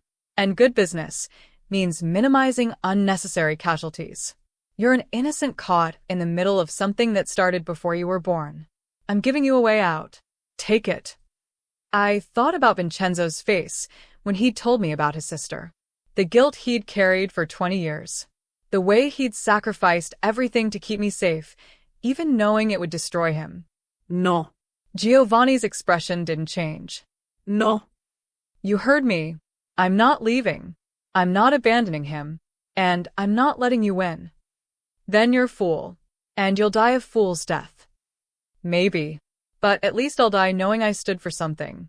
That I didn't run when things got hard. That I chose love over survival. I leaned forward. You killed his sister to control him. You've spent decades perpetuating violence over a grudge that should have died with your father. And now you're offering me safety while planning to murder the man I love. You want me to think you're a businessman? You're just a scared old man clinging to power through fear and violence. For the first time, I saw anger flash across his face. Careful, Miss Vasquez. Your bravery could get you killed right here. Do it then. Kill me. But know that my death won't stop what's coming. Vincenzo isn't the weak, broken man you think he is. You stripped him of everything, and you think that makes him powerless. But you've just created something far more dangerous. A man with nothing left to lose. I stood up, preparing to walk out. Giovanni's voice stopped me. There's one more thing you should know. About that night in the ER. When Vincenzo got stabbed. What about it? It wasn't my people who attacked him. It was his own. The words didn't make sense at first. What are you talking about? Antonio. Sophia. They arranged it. A test to see if Vincenzo was still loyal to the family. The attacker was supposed to wound him, make it look real. But something went wrong. The blade went too deep. They almost killed him by accident. You're lying. Am I? Ask yourself why Antonio knew exactly where to find him that night. Why Sophia had guards ready to move the moment he showed up at the hospital. Why they were all so prepared for his injury. Giovanni's smile returned. They've been planning to remove him for months. Your arrival just gave them the excuse they needed. His love for you, his weakness, it gave them justification to take control. I don't believe you. Then don't. But watch them closely. See how quickly Sophia has adapted to leadership. How Antonio makes decisions without consulting Vincenzo. How they keep him away from real power while pretending it's for his own good. You're not just fighting me, Miss Vasquez. You're fighting the people who claim to be on your side. I walked out of the cafe feeling like the ground had shifted beneath me. Giovanni was manipulating me, I knew that. Trying to create division and doubt. But his words had landed because they echoed things I'd already noticed. The way Antonio had been so quick to strip Vincenzo of power. The way Sophia had taken command without hesitation. The convenient timing of everything. The guards Sophia had assigned to follow me were waiting outside. They drove me back to the estate in silence, and I spent the entire ride trying to process everything. When we arrived, Vincenzo was waiting in the courtyard, his face tight with anxiety. You're okay. Thank God. What did he say? He offered me a way out. Money, protection, new life. All I had to do was leave you. And I told him to go to hell. I paused. He also told me something else. About the night you got stabbed. He says it wasn't the Morettis who attacked you. He says it was Antonio and Sophia. That they set you up. Vincenzo's expression didn't change. Not surprise, not anger. Just a weary kind of resignation. You knew, I said. You already knew. I suspected. Some things didn't add up. The timing, the location, the fact that the attacker seemed to know exactly where I'd be. He ran a hand through his hair. But I couldn't prove it. And confronting them without proof would just make things worse. So what do we do? I don't know. If it's true, if my own family tried to kill me, then everyone I trusted has betrayed me. Antonio, Sophia, probably others. The Russo family I've been trying to save doesn't exist anymore. It's already been destroyed from the inside. We stood there in the courtyard, the weight of all these revelations crushing down on us, and I realized that Giovanni had been right about one thing. We weren't just fighting him.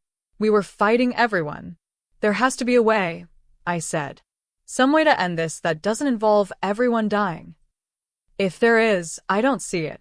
That's when Sophia appeared, her face urgent. We have a problem. Someone just delivered a package to the gate. It's addressed to you, Elena. The package was small, wrapped in plain brown paper. Sophia's guards had already checked it for explosives, but their expressions told me they didn't like what they'd found. Inside was a single photograph. Me and Vincenzo, taken through the library window, Kissing. and written on the back in neat handwriting. 48 hours. Then I come for her. Giovanni's ultimatum.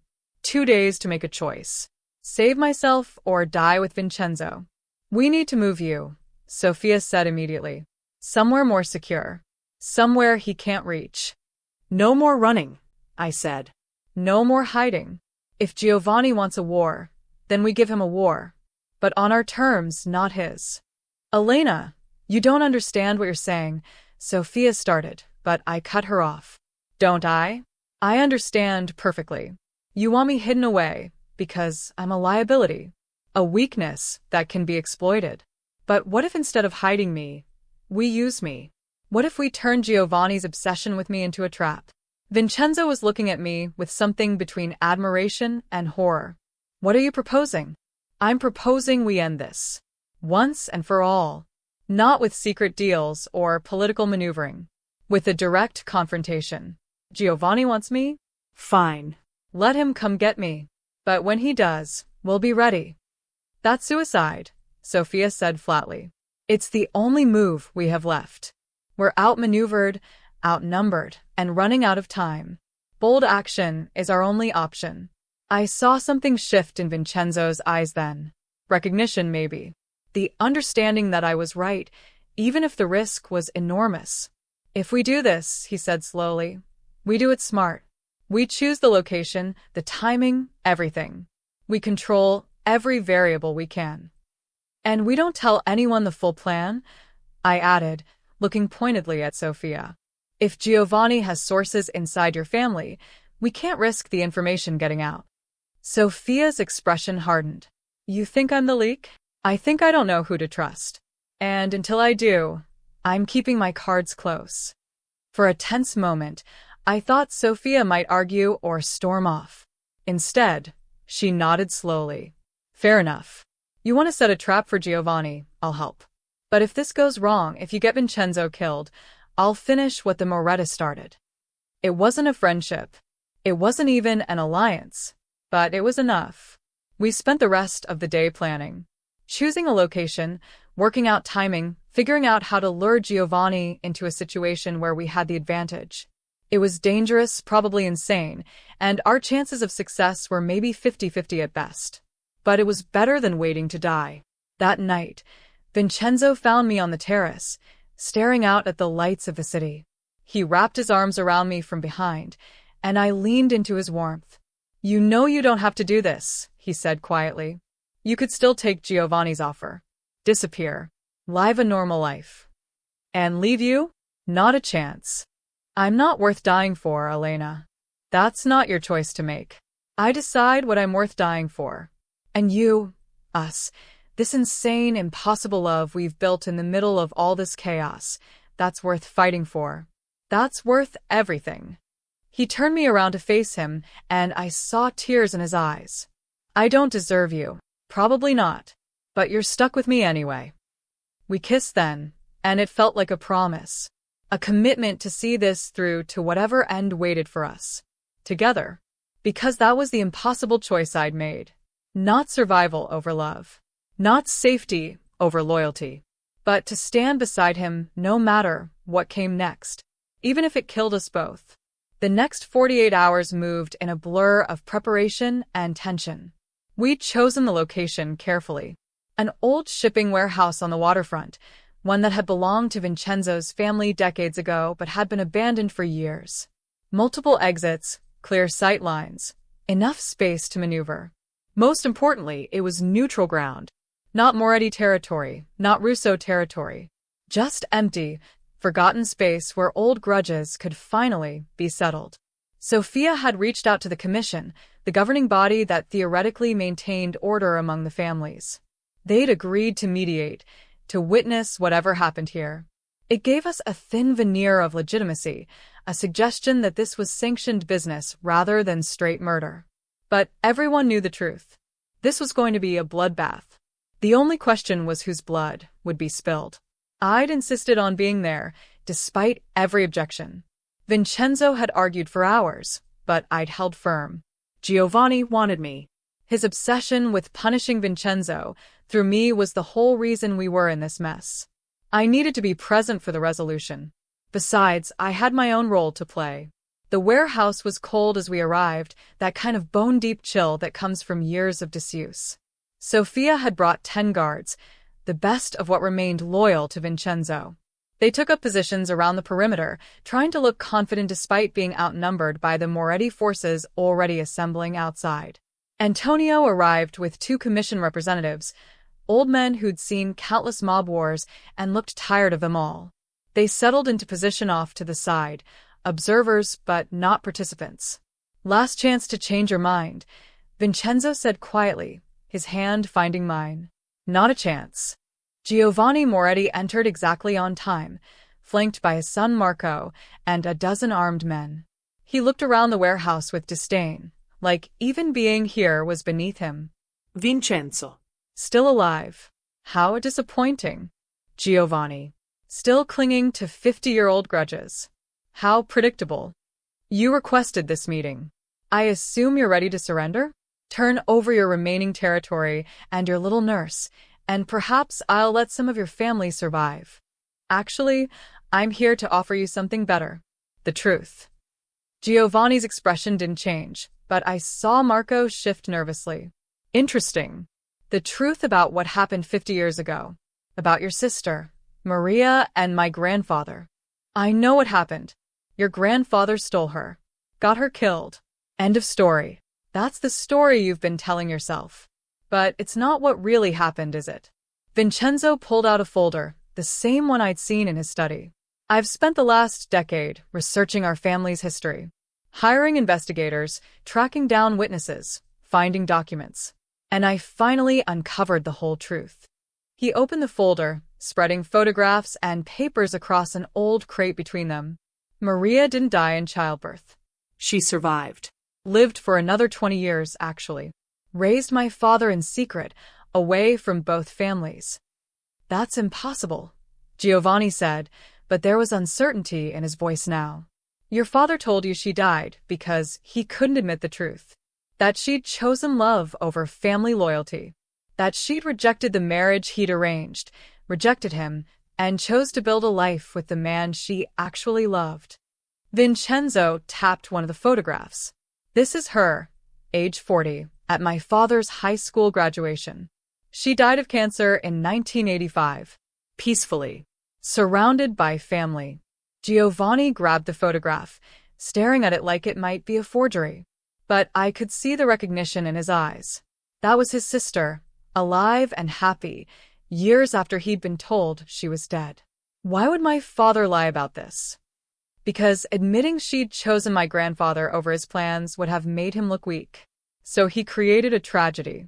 Told everyone she died in childbirth, used it to justify the war against my family. Built his entire empire on a lie. Marco had moved closer, looking at the documents over his father's shoulder. Pop, this looks real. The dates line up, the documents are legitimate. Shut up, Giovanni snapped. But there was no force behind it. He looked shaken, the foundation of his certainty crumbling. You've spent 50 years perpetuating a war based on a lie, Vincenzo continued. Killing people, destroying families, all to avenge a death that never happened. Your sister lived a happy life. My grandfather gave her that. And your father couldn't stand it. Even if this is true, it changes nothing. You still betrayed your family. Still made secret deals. Still chose this woman over everything you'd built. You're right. I did. Because I finally understood what my grandfather knew. That love is worth more than power. That protecting the people you care about matters more than maintaining an empire built on violence and fear. Vincenzo stepped forward, and I saw Sofia tense, ready to intervene if needed. I'm done, Giovanni. Done with this war. Done with the killing. Done with sacrificing good people for bad grudges. You want my territory? Take it. You want my businesses? They're yours. You want to destroy what's left of the Russo family? Go ahead. Vincenzo, what are you doing? Antonio's voice cut across the warehouse. I'm choosing her. I'm choosing life. I'm choosing to break the cycle that's destroyed our families for generations. He looked at Giovanni with something like pity. You can keep fighting if you want. Keep holding on to your father's lies. Keep believing that violence and vengeance will somehow fill the hole in your soul. But I'm done. Elena and I are leaving. Tonight. You'll never see us again. The warehouse was absolutely silent. Everyone staring at Vincenzo like he'd lost his mind. Maybe he had. Then Giovanni laughed. It started as a chuckle but built into something manic, echoing off the warehouse walls. You think you can just walk away? You think I'll let you live happily ever after while I'm left with the ashes of my father's lies? I think you'll do whatever you're going to do. But I'm done letting your choices control my life. Then you'll die. Giovanni reached for his gun, and everything happened at once. Marco grabbed his father's arm, stopping him. Sophia's guards raised their weapons. The commission representatives stood up, shouting for order. And I stepped forward, putting myself between Vincenzo and Giovanni's gun. Enough! My voice cut through the chaos. This ends now. Not with more death. Not with more violence. It ends because someone finally has the courage to stop. Move, girl, Giovanni snarled. No. You want to shoot Vincenzo? You have to go through me first. And then what? You kill the innocent nurse who saved his life? In front of commission witnesses? How does that make you look? Like a man of honor? Or like the monster everyone whispers you are? Giovanni's hand was shaking, the gun wavering between me and Vincenzo. I could see the calculation in his eyes. The warring impulses. Vengeance versus survival. Pride versus pragmatism. She's right, Pop, Marco said quietly. This has gone far enough. We've lost too many people. And for what? For a lie? For Grandpa's ego. Your grandfather was a great man. My grandfather was a liar who destroyed his own sister's memory to justify a war. That's not greatness. That's just sad. Marco gently took the gun from his father's hand. Let them go. Please. Let this be over.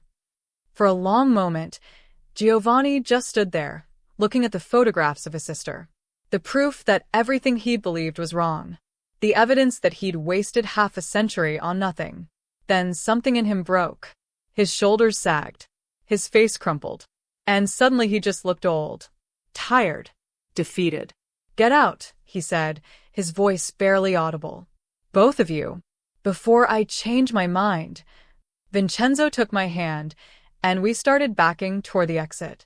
Sophia and her guards fell in around us, providing cover.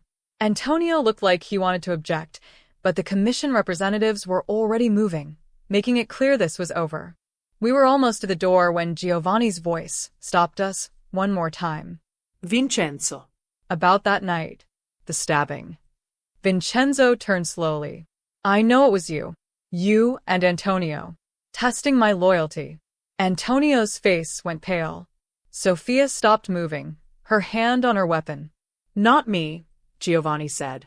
I didn't order that hit. That was all Antonio. He came to me months ago, proposed an alliance.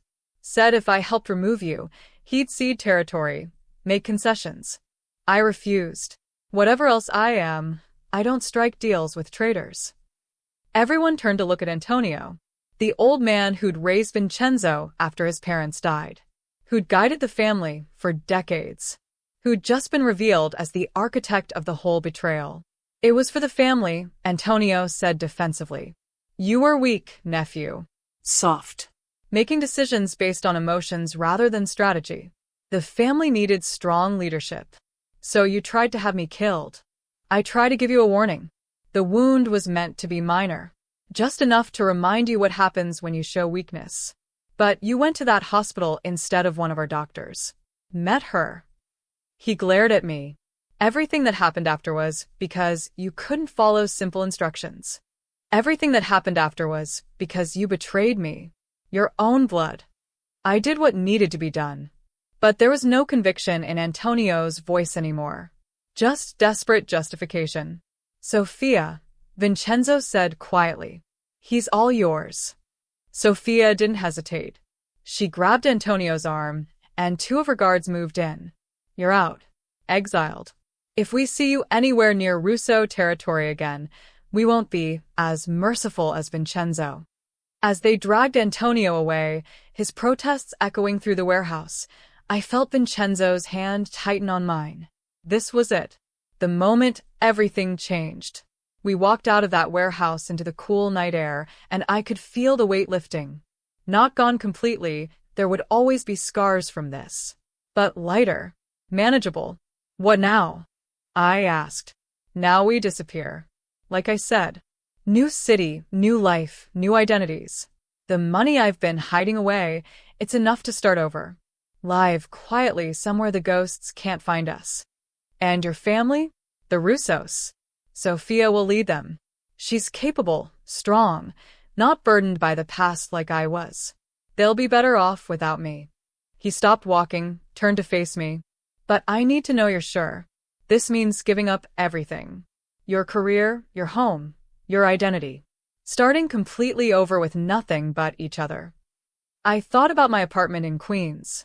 My job at the hospital. The life I'd built through sheer determination and hard work. Everything I'd thought defined me. Then I thought about Marco, the young guard who died protecting Vincenzo. About Vincenzo's sister, killed as a child. About 50 years of violence and death over a lie. About how fragile and precious it was to find real connection in a world designed to tear people apart. I'm sure, I said. Where do you want to go? Somewhere warm. Somewhere we can see the ocean. Somewhere no one knows our names or our history. Sounds perfect.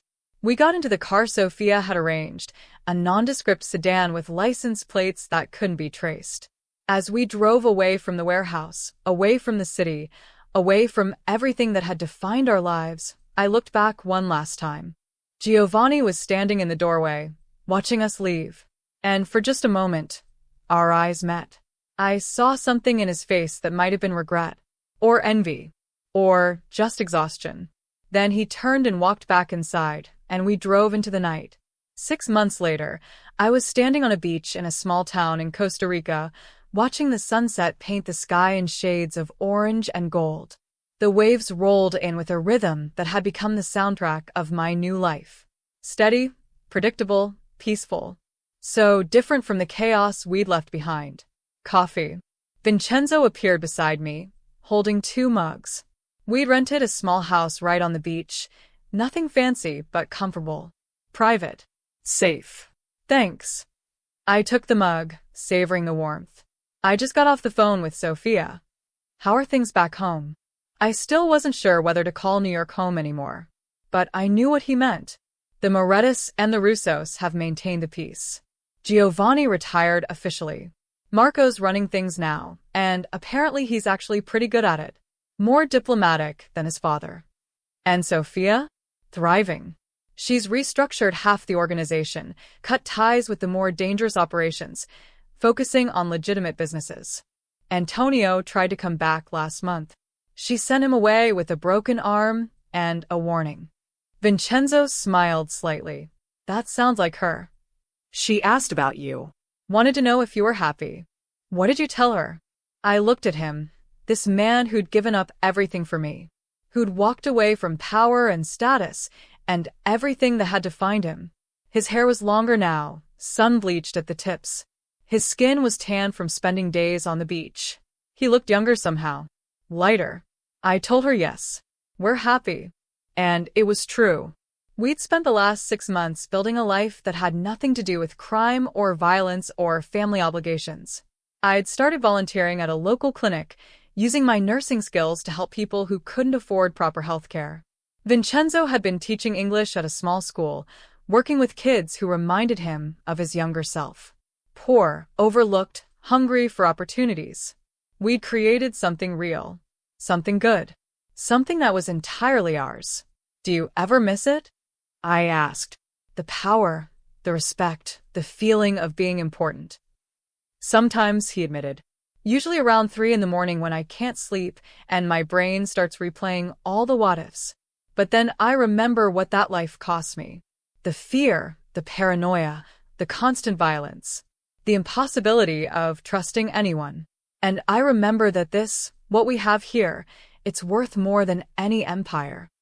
Even on days when the biggest challenge is figuring out what to make for dinner.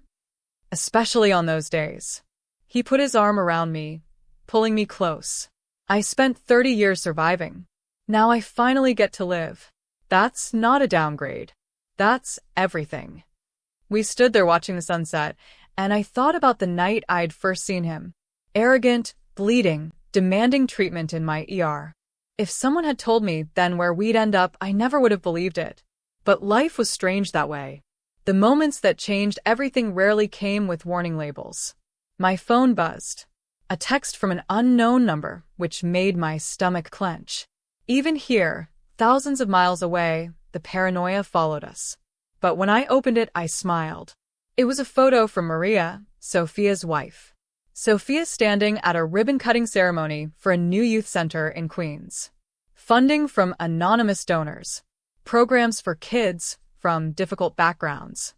Educational support, healthcare, job training. The kind of thing Vincenzo used to fund secretly. The kind of thing that mattered more than territory or respect or power. She's continuing your work, I said, showing him the photo. She's doing it better than I ever did. Without all the blood and compromise. He studied the image. I'm proud of her. You should tell her that. Maybe someday. When enough time has passed. When I'm sure I won't bring trouble back into her life. I understood that caution. We'd both become experts at looking over our shoulders, at managing risk, at protecting what we'd built. But I also believed that eventually the fear would fade. That one day we'd be able to reconnect with the people we'd left behind without putting them in danger. That night, we had dinner with some of the locals we'd befriended. One, who ran the fishing boat co-op. Maria, who owned the small restaurant where we ate most nights. Carlos and his wife Teresa, who lived next door and had adopted us into their family despite the language barrier and cultural differences. They didn't know our real story. They knew us as Vincent and Ellie, Americans who decided to leave the corporate world behind and live simply.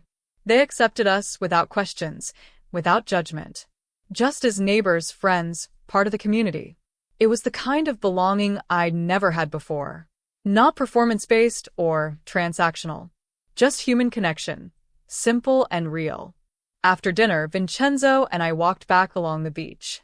The stars were incredible here, unpolluted by city lights. I could see the Milky Way stretched across the sky like someone had spilled diamonds. I've been thinking about something, Vincenzo said. About us. About the future. Yeah. We've been running, hiding, building this life in the margins. And that's been good. Necessary even. But I'm tired of running. I want something permanent.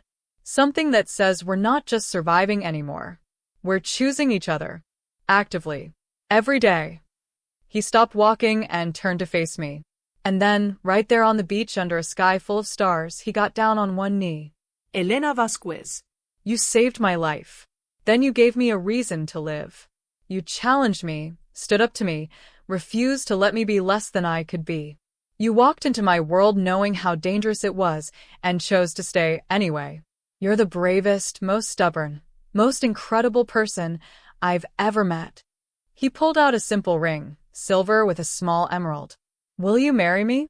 I was crying before he even finished. Yes. Yes, of course yes. He stood up and kissed me, and it felt like a promise. A commitment to this life we'd built. To the future we were creating together.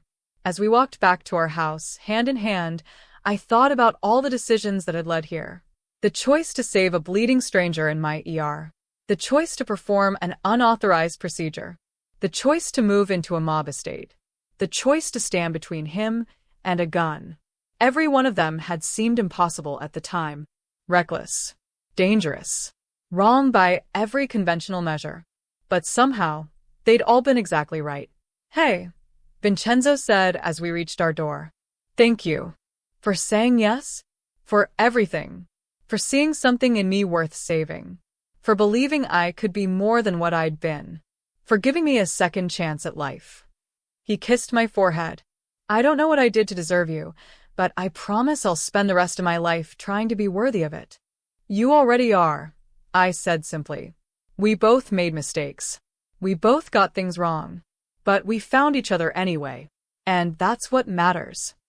That night, I lay in bed listening to the ocean and thinking about how strange and wonderful life could be. 6 months ago, I'd been terrified, trapped, watching the man I loved lose everything. Now I was engaged, living in paradise, building a future I'd never imagined possible. My phone buzzed one more time. Another message from Sophia. Congratulations. I saw the beach photos you posted on that burner account. The ring looks good on you. Be happy, Elena. You both deserve it. And don't worry, we've got everything handled here. Your secret is safe. S. I smiled and deleted the message, then the whole conversation thread. Old habits. Then I snuggled closer to Vincenzo, feeling his arm wrap around me protectively even in sleep. The fearless nurse and the arrogant mafia boss. It sounded like the setup to a bad joke. But somehow, against all odds, we turned it into a love story. Not the fairy tale kind, with easy answers and clean resolutions. The real kind, messy and complicated and hard one. The kind built on sacrifice and trust and the courage to keep choosing each other even when it would be easier to walk away. And as I drifted off to sleep to the sound of waves and Vincenzo's steady breathing, I knew that whatever came next, we'd face it together. Because that's what love was. Not the grand gestures or the dramatic moments. Just two people deciding, every single day, that together was better than apart. Even when together meant giving up everything else. Especially then. So wherever you are right now, whatever you're facing, I hope you remember this. That sometimes the most impossible choices lead to the most beautiful outcomes. That courage isn't the absence of fear, it's acting despite it. That love, real love, is worth fighting for even when the fight seems unwinnable. And that sometimes, just sometimes, the person who slaps you in an emergency room turns out to be exactly who you needed to meet. Life is strange that way. But strange is okay. Strange is good. Strange is what makes the story worth telling. Thank you for listening to mine. I hope it gave you something to think about. Something to believe in. And if you're going through your own impossible situation right now, I hope it gave you hope that there's a way through. That better days are coming. That love and courage and sheer stubborn determination can overcome almost anything. Now go out there and write your own story. Make it a good one. And hey, if you enjoyed this, let me know in the comments. Share it with someone who needs to hear it. Subscribe for more stories about love and redemption and the beautiful mess of being human. Until next time, take care of yourselves and each other. This is Elena, signing off from somewhere warm and safe, where the ocean never stops singing and second chances are always possible.